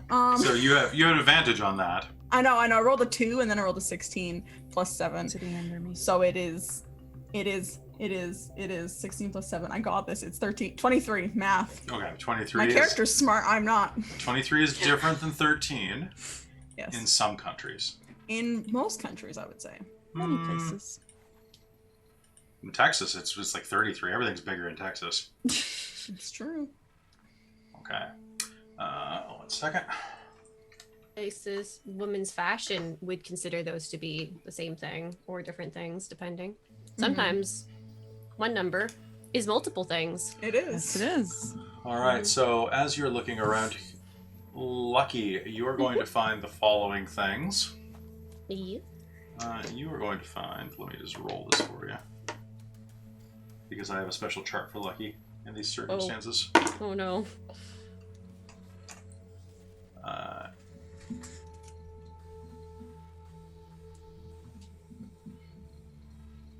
Huh. Okay. Lucky finds the murder weapon. Probably. I mean, Lucky Lucky wants finds to the climb the murderer trellis, hiding under a absolutely. boat. I don't She's know. trying not to just jump up onto the building and All right. As you move around the side of the building, you'll notice that the gate is still locked from the other side. There is also just the barest, almost impossible. With 23, you'll be able to see it. There is a tiny bit of blood on the side of the brick, which is about 6 feet tall, as well as a boot print. It looks like someone did a running leap over the gate. bounding off the wall. Quite a dexterous person to do this. As you're looking around, Lucky, you'll find a shopping list clinging to the ground just Sweet. outside of the gate. It says, remember to buy buttermilk, celery, and eggs. You're not sure if this is connected, but this might be the linchpin, Lucky. This might be the thing that just ties it all together. She'll hand it over. Found a shopping list. Clue. Right clue? then? Maybe I'll stash this away for evidence. Lucky. Lucky has a clue. All right, Get so a Said clue, nobody Lucky. ever. all right, so Yasmin, what are you looking for? What are you hoping to find here? Direction that this person kind of generally like was heading. If there's any like drips of blood, like if the pattern of, I guess if the blood came from the ear, so it wouldn't be like affecting their gait or anything, but just kind of wondering if there's any snags of clothing, or like things that could have fallen off over the running and the panic. Just anything that could sort of give any sort of idea of this person. Absolutely. The size of the boot, does it look like a female or like any species? Does it look like man, woman? Definitely typically- humanoid. definitely It's humanoid. large, but you think that it could be a very tall woman with large feet, but probably is male. Most likely cat. Most likely male. Climbed the trellis, so very agile, but not terribly heavy. Fits the drow or tiefling hypothesis. As you're looking around as well, you are going to find, just one moment. That's right, it's in this one. Okay. Sorry, just checking one detail.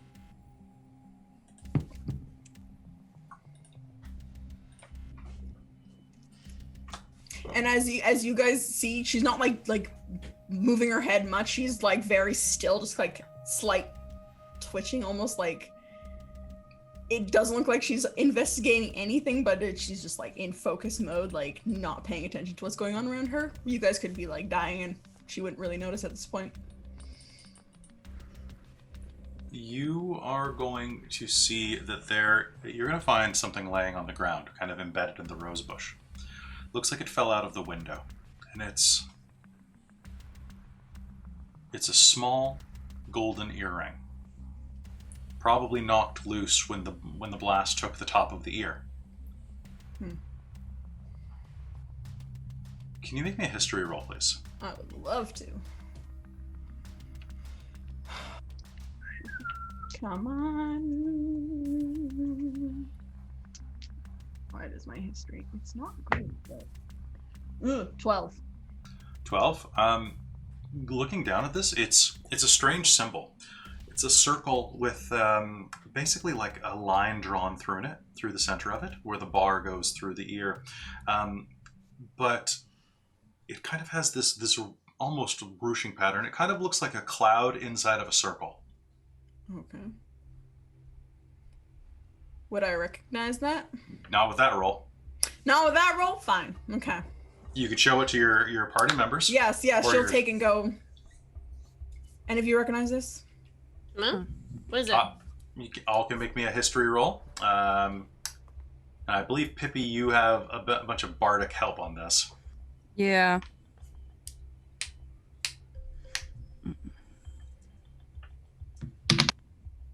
How's Nope. it 7? Nope. I got a 4. What'd you get, Kayla? There's no help for 23. 23. Wow, you did your research project in high school on this. This I've is had 256 years to learn this stuff. I lived this. this is the symbol of an organization known as the Cryon Conspiracy. They're a group of killers and thieves that work underneath a family of dethroned giants.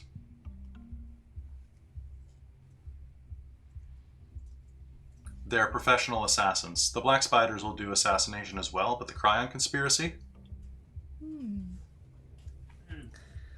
that's big money. Like, this was probably like a couple thousand gold for this hit. This is like paying like the this is like paying, say, like if the Black Spider Syndicate is kind of like the mob, this is kind of like paying like a triad member to do it.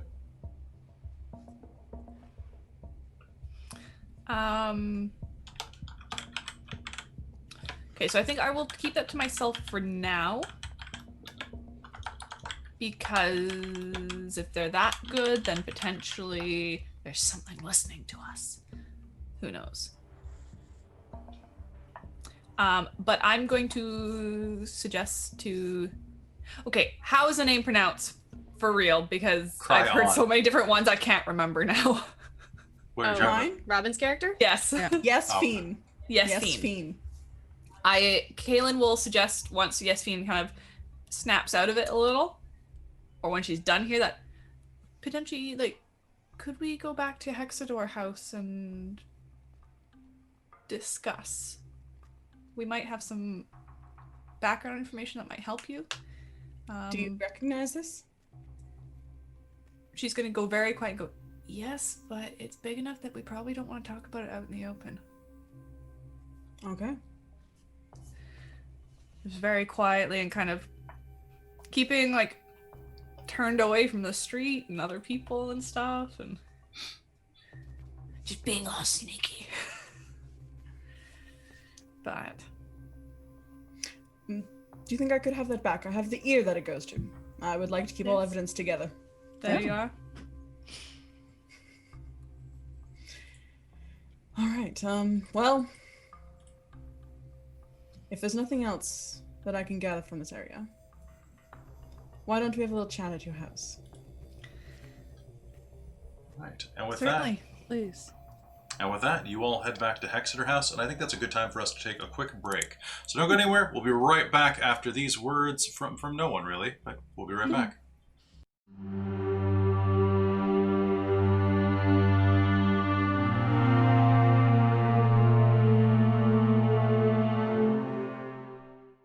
Hello and welcome back to the Secret of Hexador House here on Dork Tales.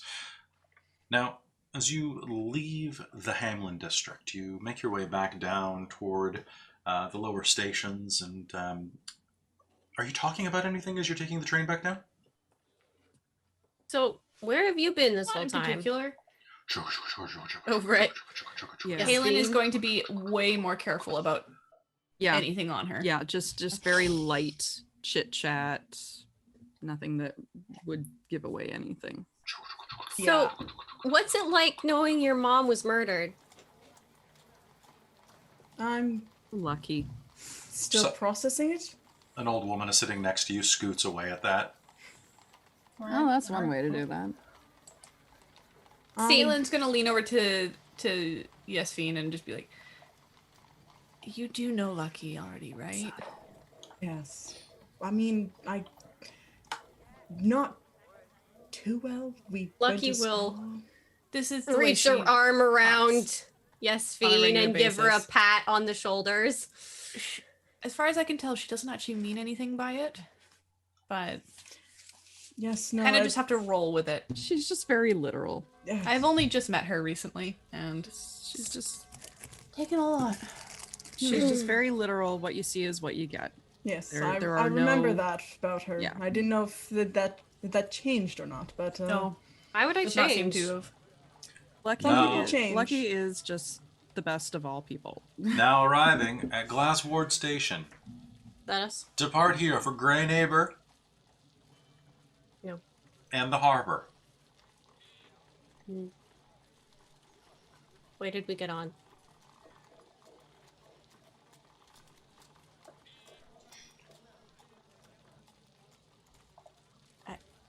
Never mind.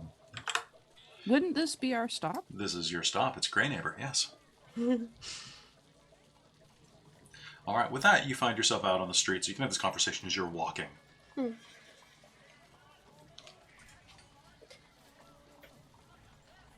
What do you do? Just heading home, or? Yeah. Yeah, we should warn Yasmin that there is a bit of a presence around the house. Don't worry about the red hats. As far as I'm aware, no one's been murdered at our house today.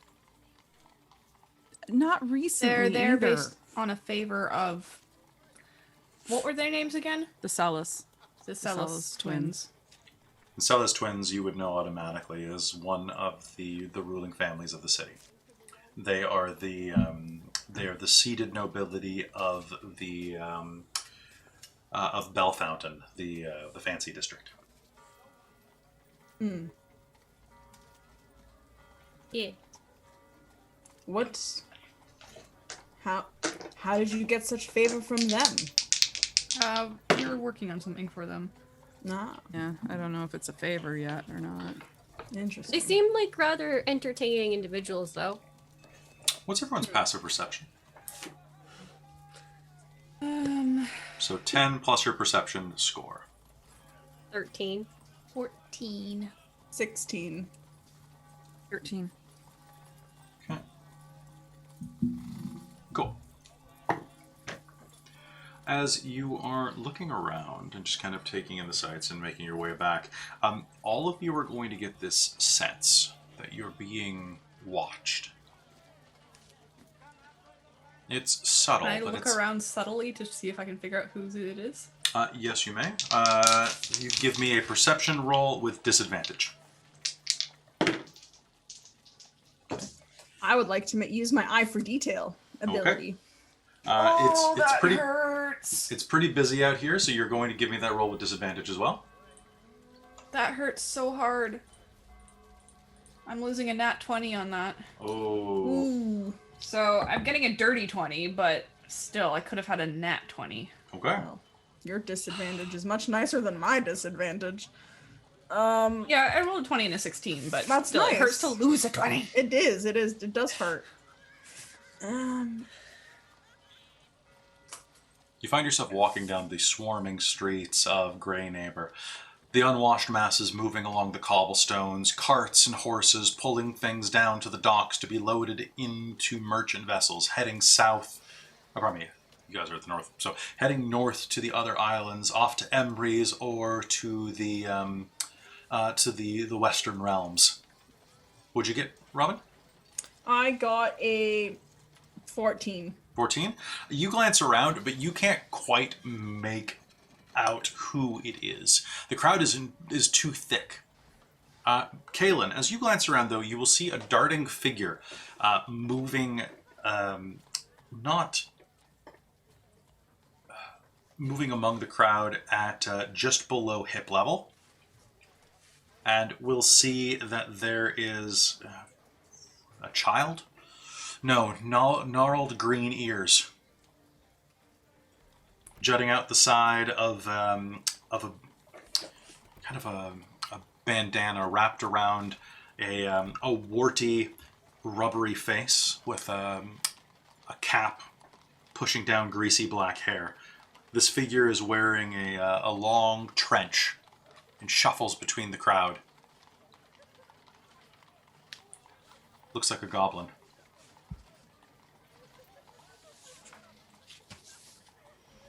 Okay, that seems to be who's watching us. Yes. We don't know. We don't know any goblins, do we? Offhand, that I can think of. No. No.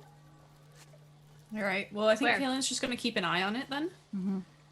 And see if they get closer, if they act threatening in any way. Okay. And I'm guessing you're telling people that because... I'm quietly mentioning it. Okay. Trying not to point and just very carefully telling, like, don't look obvious. It's that little goblin over there. Don't. Careful. Good. What? No, it's okay. What? Good.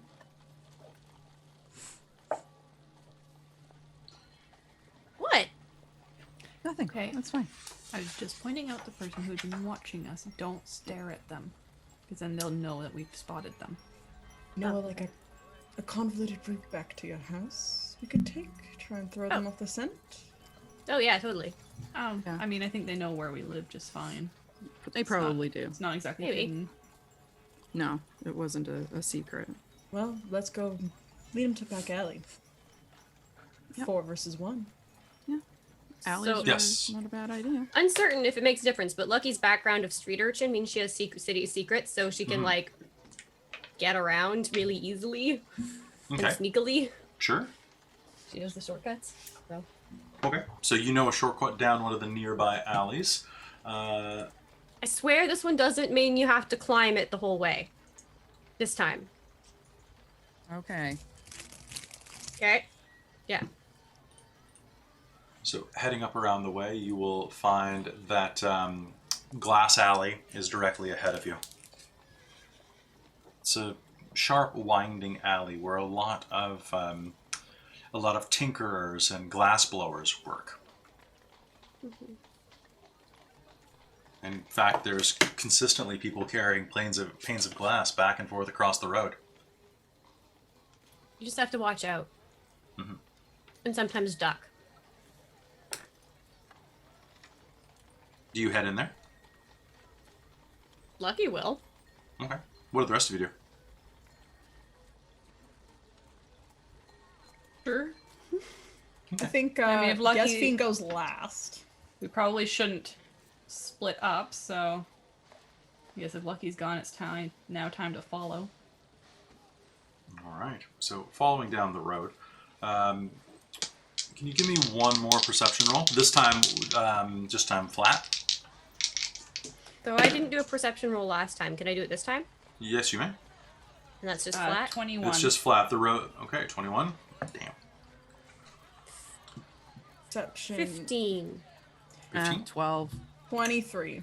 All right. So Yesfiend and Kaelin, keeping an eye out and following Lucky, you'll see this figure darts into the alley behind you, kind of crouched against the walls. It's keeping a distance from you, just keeping an eye on you.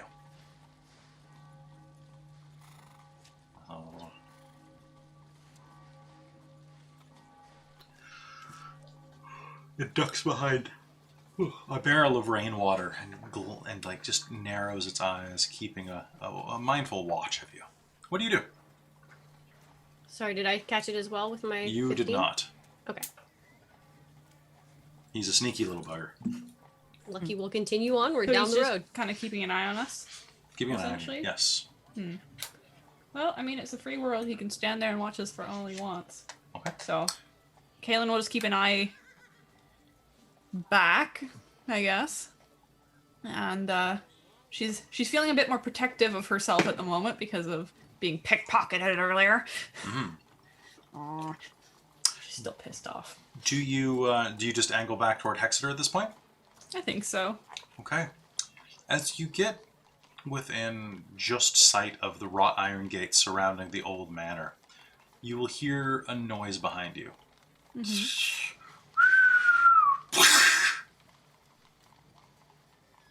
As a small firework shoots into the sky and pops.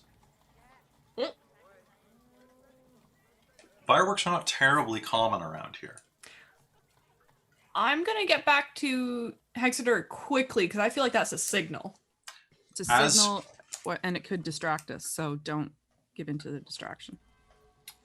Now, the streets are lined with people this time of day, but around Hexador it's a bit lighter. You're really close to the downs that drop off.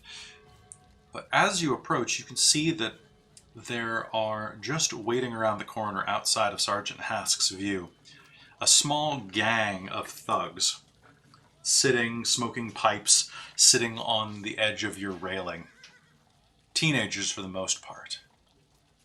But as that pops up, they stand, look at you, and they have this man with them who's probably has some orc blood in him, maybe some giant blood. He's quite large, but is just kind of swaying back and forth, muttering to himself.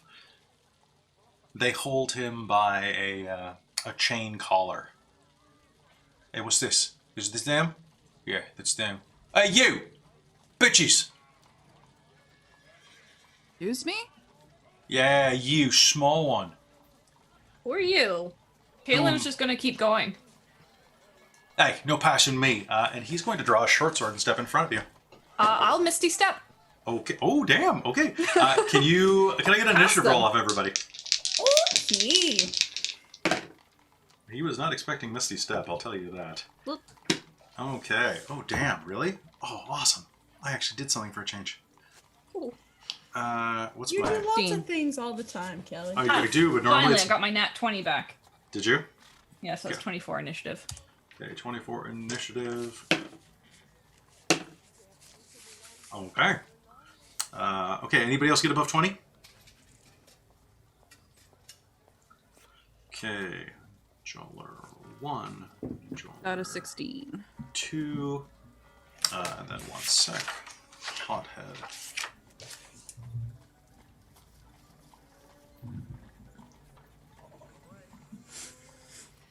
Is this Okay. somebody that Lucky fought and beat up and now they're upset? Maybe. Anybody else get above 16? 15. 15. 15 as well. My dex Alright, is what are your- plus 4. My dex is 3. Okay. Dex? Dexterity, yeah. But you're fine. Also, tilt your Okay. camera down a tiny bit, Cal. Oh. I think you nudged it on the break. Did I? Or you just slump down a bit. Yeah. Yeah, that's It's more getting what it later. is. Okay. All right. My Joller. dex save is 4. Oh, no, don't worry about that. It's when you have the same. Okay. They have the same initiative, so you Gotcha. highest dex goes first. Okay. Yep. You will misty step onto the other side of them, and as you do, you will see that these 4 young street toughs are going to draw their swords, and it looks like you're going to prepare to cause some damage. So it's 4 street toughs and this large man with a shaved head, and you can see a scar along his scalp, kind of looking like someone removed the top of his head at one point. Is the goblin there, or is he? You was do he- not. don't The see goblin is, if he is still around, he is in the alley behind you and is not coming out. him? Okay. Yeah. He was probably watching for us to let them know that we'd arrived. Yeah. Okay. Oh, also check the chat. Narco redeemed inspiration for us. Ooh, for who? Just redeemed inspiration. So So Maybe Necro. so who it's for. Yeah. Let's make this fun for the Oh. DM. Oh, so it's my inspiration. Ooh. Thanks. All right. man. Good. All right. So with that, they are going to draw blades, and the one in the front, who's obviously the leader, a scrawny boy of about 17, is going to say, "You shouldn't have messed with the bugbears. They send their regards." And let's see, one of them is going to. Kaylin, you've misty stepped, so actually it's going to be your initiative. What do you do? How far away are we from that sergeant? So basically, this is the front of the building. Say this is the gate. We're down a side sort of thing? You're basically on the corner coming through this Okay. way. So you misty step is how many feet? 30 or 60? 30. So you are within shouting range, and he can see you at this point. I'm going to shout to him Okay. and then turn and intimidate them Okay. and tell them, leave us be, sort of thing, in just the iciest, coldest tone I can. All right. You can make me an intimidation roll. Okay. You know what? I'm going to add inspiration to this Okay. because I want advantage on this. All right, that's not bad. That was a good use of inspiration. So that is going to be 25. 25? Okay, so... okay, so one of them is going to turn and... What do you do to intimidate? I think I just have like the iciest, coldest glare and tone, and I kind of maybe let some magical energy continue to like wreath around my hands. And I have just stepped through silvery mist, and it disappeared from in front of him and reappeared behind him. Greg, I don't want to deal with any mages. They didn't say nothing about mages. Shut up. We're gonna do this now. Come on. And he is, so the leader is going to turn, snarl, and fine, then I'll do it. Is going to take a running charge at you, actually. So Kaylin, what is your armor class? 17. Okay. Okay. Would you like... So, he charges forward, raises his sword to strike you. Are you doing any reactions? Oh, do I have any reaction spells? I believe you have shield. I do not have shield. What I have is absorb elements. Oh, okay. All right. So drawing his sword, he's going to dart toward you, and he is going to scratch along your arm. You are going to take. You're going to take 4 points of damage as he scratches you. I've got this one. You take out the others. Another one of these Joler lads is going to turn and. Or how many points was that? 4. Flanked by his ally, he is going to leap forward and strike at Lucky, because Lucky's packing heat. Yeah. Okay, so he is going to move. Oh, actually, I did have shield. I just missed it. Oh well. Okay, moving up. That's going to be a 16. Does that hit you? That means it, yeah. It'll hit. Okay, so jumping forward, he is going to slash across your arm for 4 points of damage. Okay. And it is Pippi's turn. Pippi, what are you doing?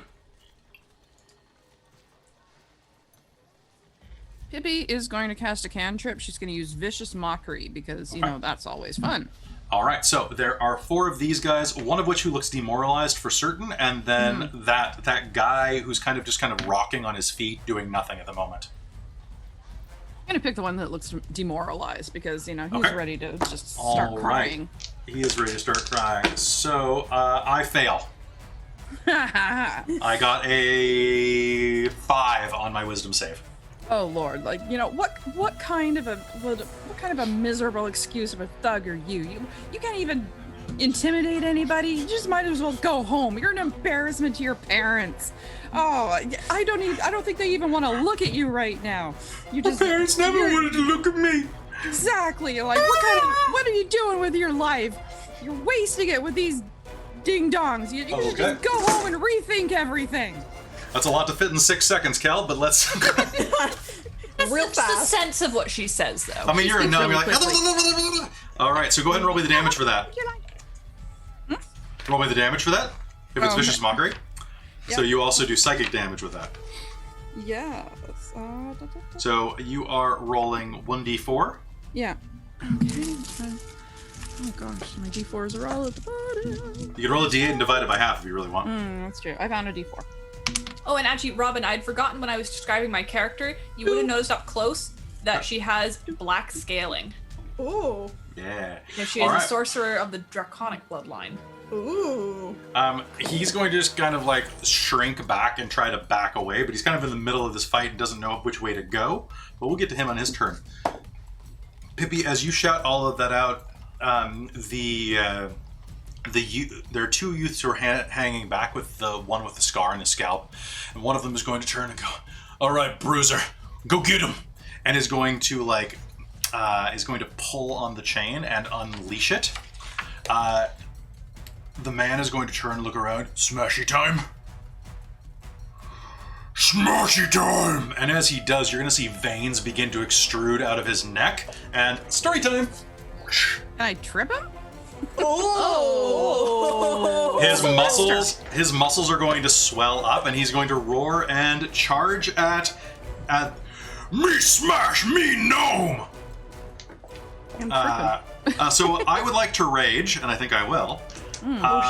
Okay, he's going to come forward and grab. I didn't say he had anything on him, so he. You know what? One of the guys is going. He's going to grab the. What is his name here? Oh, improvised weapon. What's on the street here? Bricks? There's bricks. Stones? There's bricks. There's stone. There's going to be. With the size he is, there's probably like a hand cart. Yeah, he's going to pick up a hand cart and just try to hit you with it. Like one of those kind of like, almost like rickshaw style little Yeah, carts. Or a yeah. wheelbarrow. Okay. There's a wheelbarrow full of like apples or something. Yeah. Oh, that's true. So he picks up a wheelbarrow and smashes it to the ground. Cabbages! A huge deluge of apples is going to like rain down around you, Pippi, and you're going to duck out of the way dexterously, but then he's going to reverse it and smack you across the face with this. That is going to be... Actually, it could have been way worse. That is going to be 11 points of bludgeoning damage. And that is going to smash into your face, knocking you kind of about 5 feet back as you're like, ka-ping! Wow. All right, that's the hothead's turn. Lucky, you're up.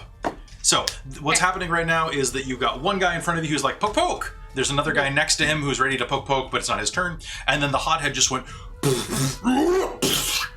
and smashed into your gnome. What do you do? The hothead looks a lot more interesting to fight. Oh, he is. So Lucky is going to attempt to like basically bounce over top of these guys in front of her to launch herself at the hothead. Sure. So I've got action surge, so I can do an additional action on top of my regular action and a possible bonus action. So I was thinking I would do booming blade. Okay. Which I want to use a luck point. Well, I know that would be my first of the two actions. Oh, is it a full action? It is a full action because I do a melee attack, and if it hits, then it has an effect. Okay. Yes. Yeah. All right, so you go ahead and do that, and then you have your action surge afterwards. Which gets me to do another attack. But I wanted to use a luck point, and this is the first time using it, so I just want to make sure I'm getting it correctly. You use luck points after the fact. Yeah, so whenever you make an attack, roll ability check, you may spend 1 luck point to roll additional d20. So I would do... Yeah, you can use the ability after the original roll, but before the outcome is revealed. I don't really... So if you botch a roll, it's basically like using inspiration. It's an inspiration. It's a super inspiration. Okay. And then I can choose. Kelly I can says also it use gets it. you that. Oh, I can also spend a luck point when an attack roll is made against me. That's true. I roll a d20, choose whether the attackers... Okay, so I have 3 of these. Okay, so I'm going to do 1. So I'm going to roll... Okay, give me your booming blade. Yeah. So, in this case, I would treat it like inspiration, so roll 2 dice. Yes. Right? Well, let's see how that goes. That's, combat. It'd be a 15. All right, that's a hit. Yay! All So, immediately, this is going to do... I rolled a 1 on my damage, but... So, that's going to be a 3 slashing. 3 slashing, okay. Oops. And it also booming booms. blades. Yeah, so what that means is that it becomes sheathed in booming energy until the start of my next turn. And if the target willingly moves before that time, it immediately takes 1d8 thunder damage and the spell ends. Okay. All right.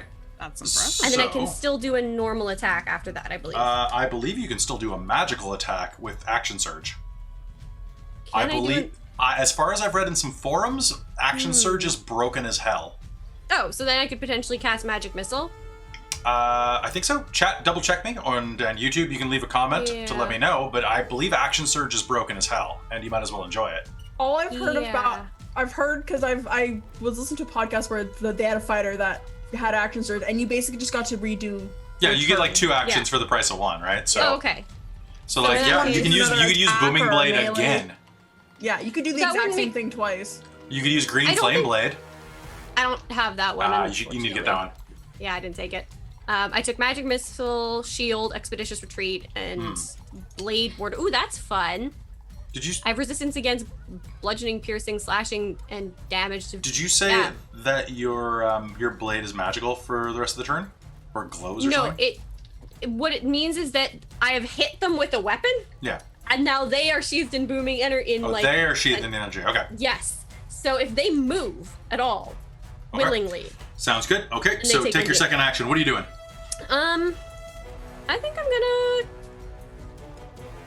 I'm just gonna hack him again. All right. Go ahead. Make me an attack. Smash. And don't forget, you still have bonus actions. Yeah, I don't think I actually have anything here I can use as a bonus action. I would also like to remind Kel that you always have bonus actions too, and you are a bard. Oh, what I can do, sorry, I lied. I have my fighting style as a bonus action, enter defensive stance until the end of my start of my next turn. If anyone you can make opportunity attacks without using your reaction, and can use your reaction to make a melee attack against a creature that moves more than 5 feet well within your reach. Okay. So if those guys come after me, because I just went like right over their head, right? Or did I provoke opportunity attacks from them? You did not. You basically just like stepped to the side. It's Okay. a tight squeeze. So if any of them move more than 5 feet around me, I can use a reaction as an opportunity attack. Sounds good. All right. Yeah. So so I'm just gonna do that secondary axe smashy. All right, go ahead. Woo. That probably doesn't hit. That's like a 13. That's 13. 13 is gonna miss Yeah, thought so. unless you're lucky. I could use another luck point. When do That's those true. when do you get those back? Every session? End of a short rest, I believe my it is. God, Or it might why- be a... You got I think it's the end of Oh, a sorry. long rest. End of a long rest, yeah. Then why would you? Yeah, use them all the time. Yeah, that's what I'm thinking. Take I will this on- probably... You know what? Take this on every Well, I character want to you save ever it have. for the next... When it That's fair. attacks me. Okay. Because then I roll a d20 and choose whether... Before it's... we choose which d20 roll to use, whether Okay, yours or so mine. swinging your sword out, you are not going to be able to connect. Your axe is going to bounce off of his bicep. And Yasfine, or Yasfine. Yes, Fiend. So how far away from You Mr. are Bad Boy do you think I would be? You're going to have to be more specific. The big chunky boy. Okay, so the Hulk. Yeah, you the are Hulk. 10 feet away from the Hulk. Okay. So I would like to use my movement to step back into 15 feet. Okay. And then as a bonus action, I am going to use my insightful fighting. Okay. So I make an insight check against your deception on the big boy. Okay. And that is a 27 on my Okay. insight. That is a 23 somehow. Wow. But I still won. Yeah. So I can use my sneak attack against the target even though I don't have advantage on my attack roll. Mm-hmm. So it's basically how I imagine it is the Robert Downey Jr. Sherlock Yes. fight scenes when he goes slow-mo and suddenly sees all the weaknesses from this guy. Okay. How to fight. And then you're gonna see her arms start glowing and her inky tattoos will shoot out at him with their coiling tentacles, and I'm going to use my action to do my coiling grasp tattoo. True. Now that's not a sneak attack. Darn. I thought because it said ranged. It's is it a ranged attack to use that? I have just 15 feet. Might be. Did you check the book? I thought I copy pasted everything from the book, but I will quickly check the book. Because if it's a melee attack, a melee weapon attack, it has to have the finesse quality. And if it's ranged,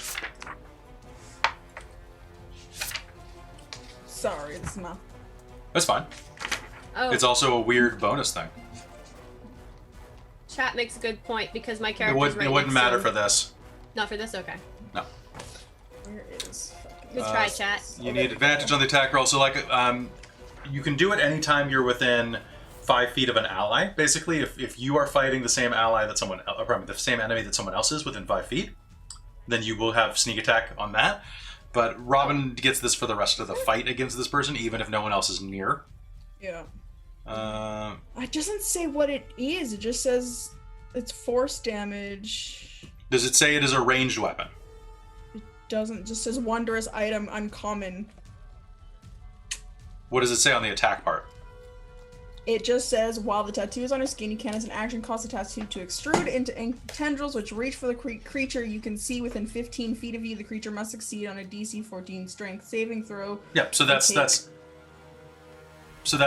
a saving attack. So that's not a ranged attack. Okay. So this is a grapply, not a sneaky. Okay, so then never mind. I wouldn't have then moved That's fine. 10 feet away. I will stab him with my RPR then. Okay, so you can with your RPR. Okay, good.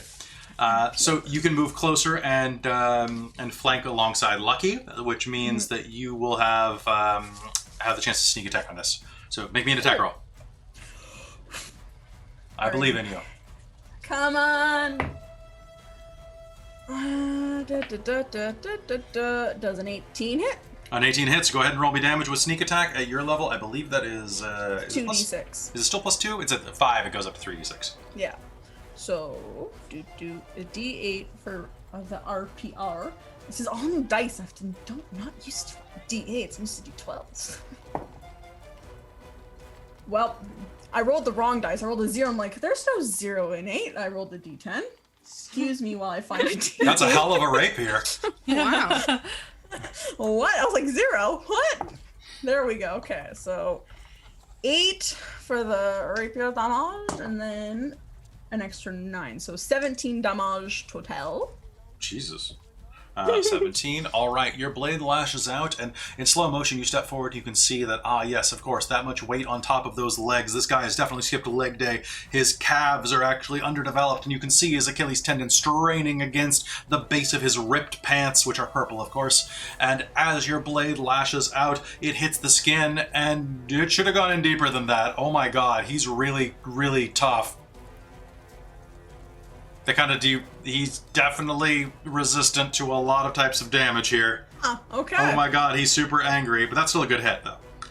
You pierce the back of his calf, drawing your blade inside, and that is going to be the math. Okay. Hit a tendon, hit a tendon. All right, so that slashes inside. All right, so the Joler that was flanking Lucky is going to take a swipe at her back. No, it's if he takes more than 5 foot step. Yeah, so what this does is it, I can make, if he moves more than 5 feet while within my reach, I can use a reaction to for a... So he only has to move 5 feet because of the way you jumped. So, what is your AC right now with Tunnel Fighter? Well, it doesn't improve my tunnel fight. Yeah, it doesn't improve my AC. It just means that if he leaves my range, I get a provoke an attack without having to spend my reaction. I just automatically go after him. Okay. But if he moves more than 5 feet, yeah. Okay, he is going to... Oh, wait, I'm within 5 feet of an ally. What am I doing? Damn, apparently nothing. Okay, he rushes forward and slashes a blade through the air where you were a second ago. And that doesn't really do much. The other one that is kind of crying on the wall is going to look back and forth between the fight. I don't know what to do. I don't want to fight any mage. I don't want to fight any mage. And at that, the front gates of Hexador House's walls are going to burst open, and Hask is going to run out. What's the problem here? And he's going to grab his halberd and rush into the fray. But he's going to take his turn. All right, top of the initiative with Kalen. Kalen, he's going to run past you. All right. Sorcery point, twin spell, chaos bolt. Yep, that'll do it. It's a single target spell. Yep. So that is 21 and... Now, who are you aiming at, first of all? The big ass thing and one other. I don't care who else. Probably the one that's, like, slashing at you. Yeah, sure, let's do him. I don't care about the crying dude. He's not doing anything. Is Chaos Bolt a ranged? It's a ranged attack, right? 120 feet. Okay, so don't cast it at him because you have disadvantage to shoot range at someone right in front of you. Oh, okay. So you can't shoot point blank without taking disadvantage. Even at, like, a spell? Yeah, because it's a ranged attack. That doesn't make any sense. No, like, I get it's the rules of the game, but it just... It's like, I'm sticking a hand out, it's hitting out of my hand. If you're right in front of me and I can touch you, then it should hit you just fine. Yeah, well, you know. But, I'm okay. Pretty sure. Well, does that trigger an opportunity if I'm not engaging with the guy in front of me then, or? No. Okay. It doesn't Pathfinder, but not in this. Okay. So, I think I'm fairly certain ranged attacks. To make a ranged attack with a weapon, spell, or some other means, you have disadvantage on an attack roll if you're within 5 feet of a hostile creature who is not incapacitated. Okay, well, I don't want that then, so I will attack the big guy and something else, I guess. Okay, sounds good. So there's the big guy, and there's the guy who managed to slash into Lucky. Sure. Okay, go ahead. And that's a 21 and a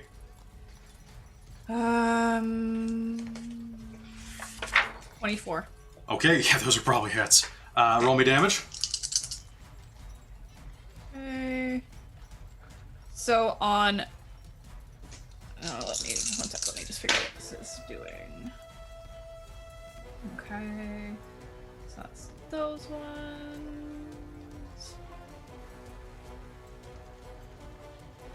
Okay, so big dude is getting hit with acid damage. Okay.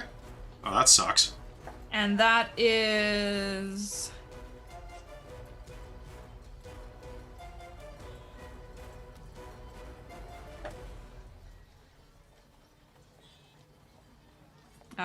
15 points of acid damage. Damn. Okay, good. And dude in front of me, or the other dude I'm hitting. The dude that struck like, yeah. Yeah, is getting 19 points of psychic. Okay, so how does that go down? Okay, so the psychic damage? The psychic damage, yeah, absolutely. Okay, so this is specifically described as an undulating, warbling mass of chaotic energy. You hurl. So I think it's I'm hurling balls of this stuff at people. Okay. And I think, let's say the psychic is kind of this sickly bluish purple color. Okay. And I think it hits the guy, and he just starts gibbering and like clawing at his face and collapsing. Okay. He is going to Maybe use. he even frosts at the mouth a little. Okay. Fine. He is going He's to just use being, like, Uncanny mind Dodge to halve the damage, which basically just means he's going to drop to 0 instead of negatives. I'm going to say he survives because of that, but is out. So he's gonna be curled up, all like clawing at his face and All right, so he's going to just hit the ground. Going, mentally destroyed. All right. Yep, that's that. The leader that's in front of you is going to snarl and. How dare you do that to Yimmy? I poke you good, Yimmy? and he's gonna take a poke already at you. did that. He's gonna take a poke at you. But you were ready for it this time, dancing out of the way. His blade is about a foot from your face, and it is Pippi's turn. Okay. Okay. I would like to use the True Strike cantrip. Okay. Sorry, is the Hulk guy down? Not even a little bit. Okay, He I'm is- gonna use it on him. Acid has struck him in the back, and it is all Right. like sizzling his clothing off, and he's just yelling and screaming. Okay, so I'm gonna use True Strike on him, Okay. and that's just a cast, and then so so if I find out what his So real quick, True Strike. True Strike, we'll what's take your his action. defenses? Yeah, So you won't be able to attack as well. yeah, no, I know. Okay. So on your next turn, you'd be able to gain advantage against him if you use that. Yeah, Okay. yes. Still wanna use it because I don't think he's gonna go down right Okay. away. Cool. So you can do that. Are you doing anything else Yeah. with the rest of your round? I'm gonna draw my my crossbow. Sure. Are you going to use any of your bonus actions, anything like that? How Just many reminding you that you are a bard Yeah, and can what give else bardic do I- inspiration to your friends. Okay, yeah, let's give some bardic inspiration. So Because, you who know, are you giving bardic to? I'm and gonna how? give it to Lucky and tell her that she's freaking awesome. She's amazing. That jump was fantastic, and you just show them what you're made of. You didn't prep a song for this, did you? No, I didn't have a song for this. All right, you need to start getting some 80s. I know I gotta get some songs. You gotta get some 80s hits ready for this. They're gonna, So they're what gonna is be... that? Oh, she's gonna bardic start singing "Eye of the Tiger." Oh yeah. It's the Eye of the Lucky. Foxy. All right, Eye it's a of D6. Lucky. D6? Okay. Yeah. All right, so you're down 1 bardic inspiration. All right, so then it is going to be as the hothead kind of knocks you away. He is going to roar and is... Actually, he's going to... I'm being slashed by damage. 1 second. He is going to... Slashed by damage. He is going to roar and charge one of the guys on his own payroll. Well, I need you to roll me that D8. He's stepping more. He's stepping 5 feet. Yep. Yeah, he is. But I also... He's gonna take 5 points of thunder damage. Okay. Pretty sure. 5 points of thunder damage. Yep. Boom. All right. Can I get an opportunity attack on him? Yes, you do. Oh wait, And does he move more than 5 feet within my range? He moves 5 feet. Okay. It's just, yeah. So actually, no, you wouldn't, Robin, because he's not moving out of your range. Okay. So he's moving, basically, he was right here, and he's moving right here. So he roars, claws at the acid on his back, and then looks at this, like, hapless, like, teenager with a knife going, "You did this!" And just brings the wheelbarrow down on the guy's head. Yep, he do that. He do that. There is going to be a sickening crunch, and Joler number 3 is smashed into the pavement. He's then going to turn and swing at Yasfine. No. And I'm using, Yasfine, sorry. And I'm gonna use that inspiration I was given. Yes, I would. All right, so I am going to strike you but good. As I do that... That's rude. It is rude. It is rude. You used advantage on me on the first game of a new campaign. I always take advantage of new players. That is going to be 11 points of smashing damage, which is like... It's like bludgeoning damage, but smashing! Awesome. Now, real quick, as you are struck alongside the head with a wheelbarrow, I would like to remind you that you do not have that ability until next level, so never mind. I would like to not remind you of anything. What so ability do I get? What ability? Is there one that I get to like, just fuck off? Yeah, to reduce damage by half. What? Oh. Yeah, you can just choose to, like, you're like, hey, this round I want to take half damage on that thing. Huh. Yeah, that it's sounds pretty... like a great ability that I could have. It is. It's a great ability that Winter always forgets to use in our other game, which is like, why would you not do this? Right? Just like, nah, man. I'll pass on the full damage. It's okay. All right, so he smash, and hits you with the wheelbarrow, which makes that kind of noise. Yeah, finally! This is why the dragon mug is the one that makes the noise. All right, and Lucky, it's your turn again. I hear that.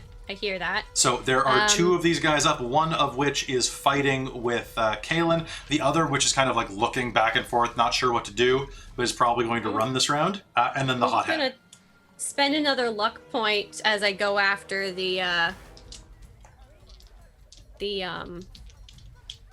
hothead again. Okay, And she's gonna try and like run and leap onto his back, and she's got 2 axes out. Okay. So just like trying, the end goal is I hope she hangs on to him by axes. By accident? Yeah. All right. So she's also gonna attack with her offhand for her bonus action, I guess, in that case. That sounds great. I guess one of these could be another booming blade if she felt like it. Nah, it's fine. So that will be...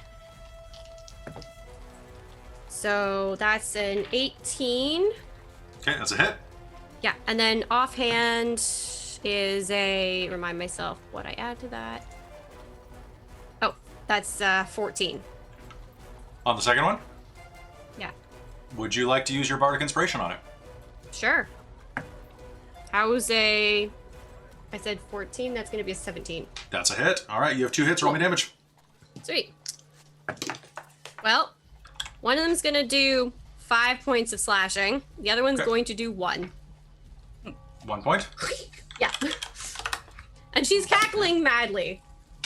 All right, so he is. So you were going to leap onto his back, like just slashing and slashing.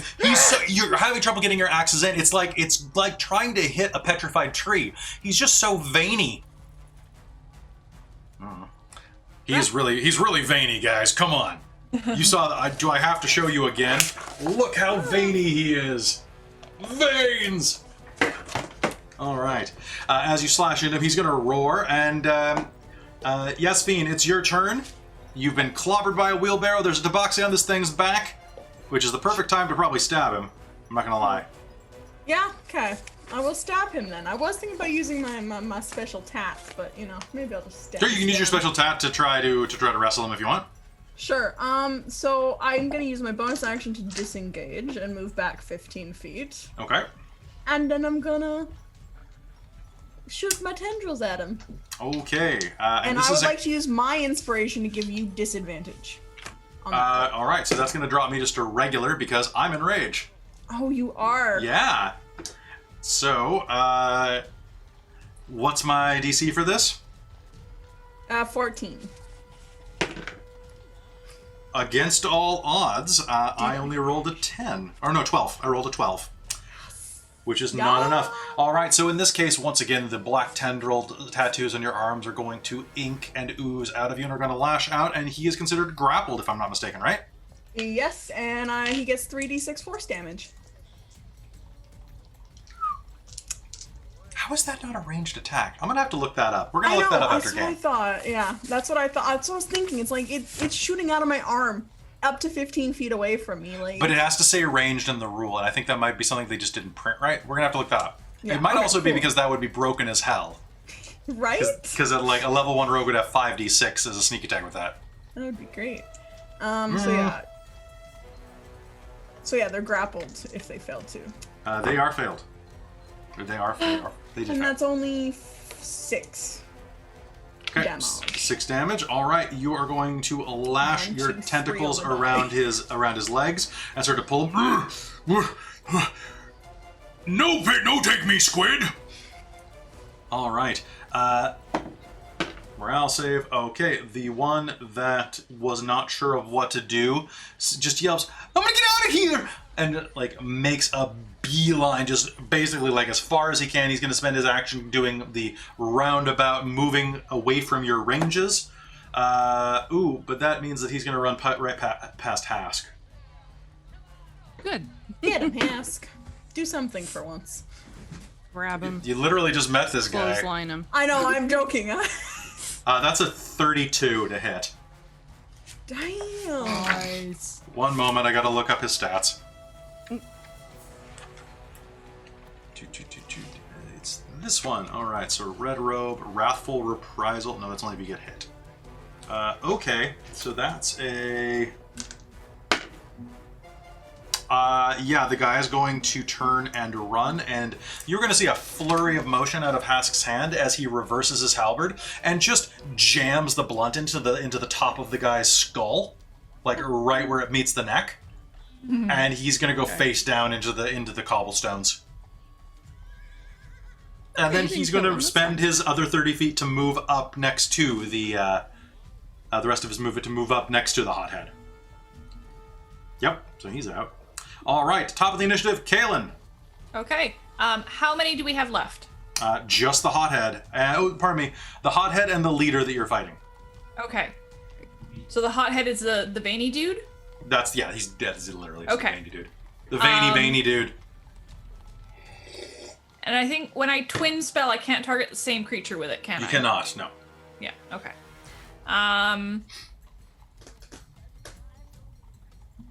You know what? I will take the disadvantage to hit the guy in front of me with it. Okay. Do you want to spend your inspiration to make it flat? Yeah, I think so. Okay. And then I'm going to still hit the hothead with it as well, so I'm going to twin Chaos Bolt again. Cool, sounds good. Sweet! Alright, so that's a nat 20 to the guy in front of me. Okay.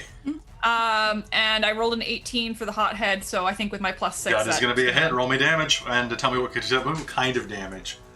Yeah. Alrighty, so that is... 1 second. So the nat 20 will, of course, be a crit on this. Okay.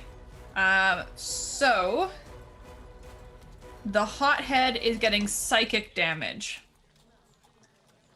Okay. 15 points of psychic damage. 15 points of psychic damage. Fantastic. All right, he's going to grab his head while Cat Girl is hanging onto his back. He's fighting with like tendrils. No, thinky pain. Lucky understands thinky pain.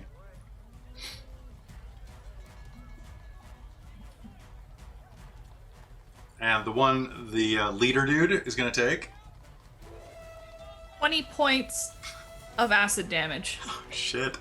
Oh shit! Do you want to narrate And this? I don't want him to die. So it's non-lethal acid damage. Non-lethal acid damage. I want it to drop him down to like. Okay. So he is a quivering, naked, hairless creature on the ground. Everything is melted off, and he's With like some pretty extreme burns, but he'll survive. He's Don't crying and attack shaking. A mage. You idiot. I'm sorry. I'm sorry. It could not have been worth whatever you were paid. She's just going to start lecturing him. All right. Oh, thinky pain. Pippi, it's your turn. What do you do? Pippi, well, so what is it worth, I mean, I cast the True Strike, so what's his defense? You know, where is best to strike him with my... Right now, he's being grappled by shadow tentacles. He's clutching his head in pain and has a tabaxi on his back. The world is your oyster. You are very small. He is standing directly over. You could just stab him in the dick.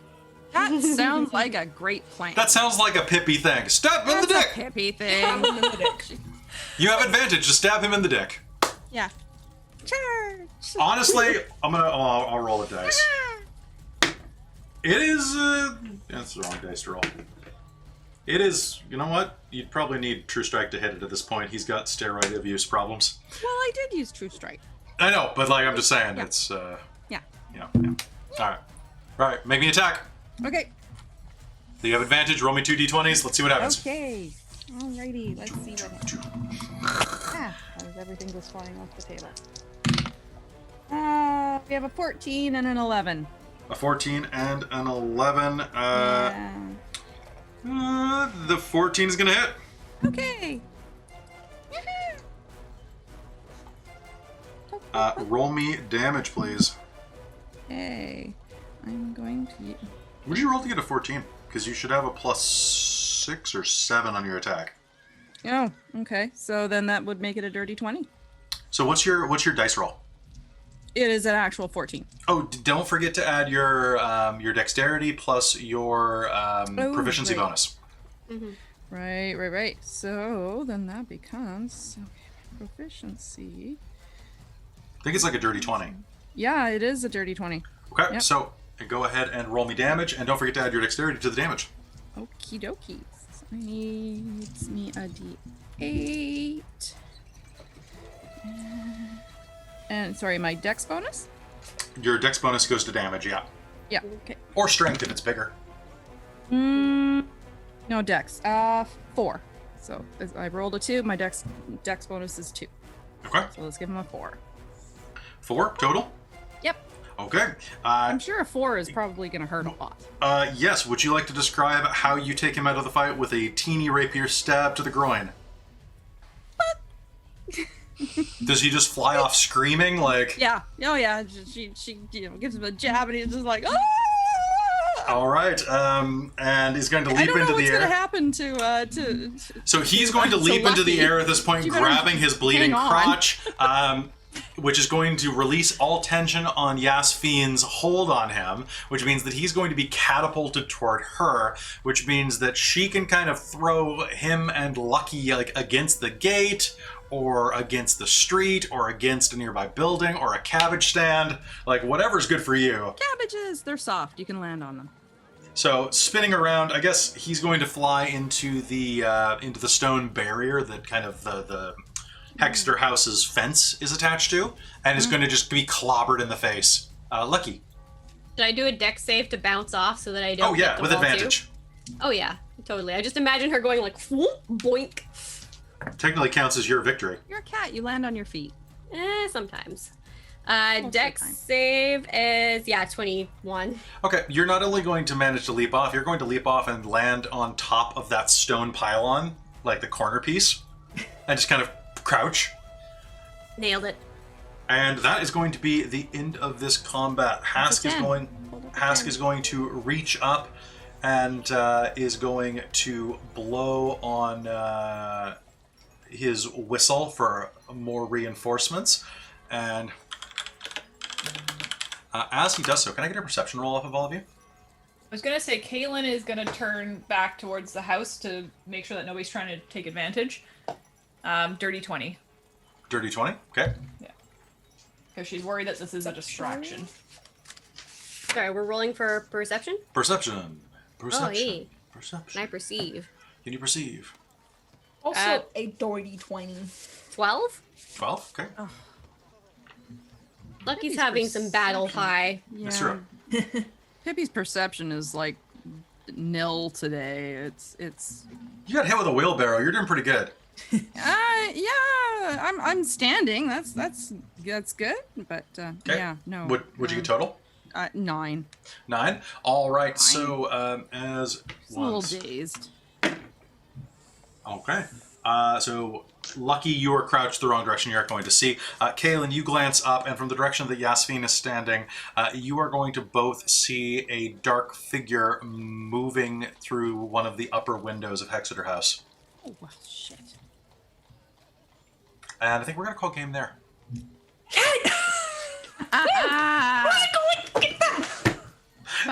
Sorry, it's 10:40. I got stuff to do. That's All fair. right. I need to go to True. sleep so I can stream tomorrow. It's true.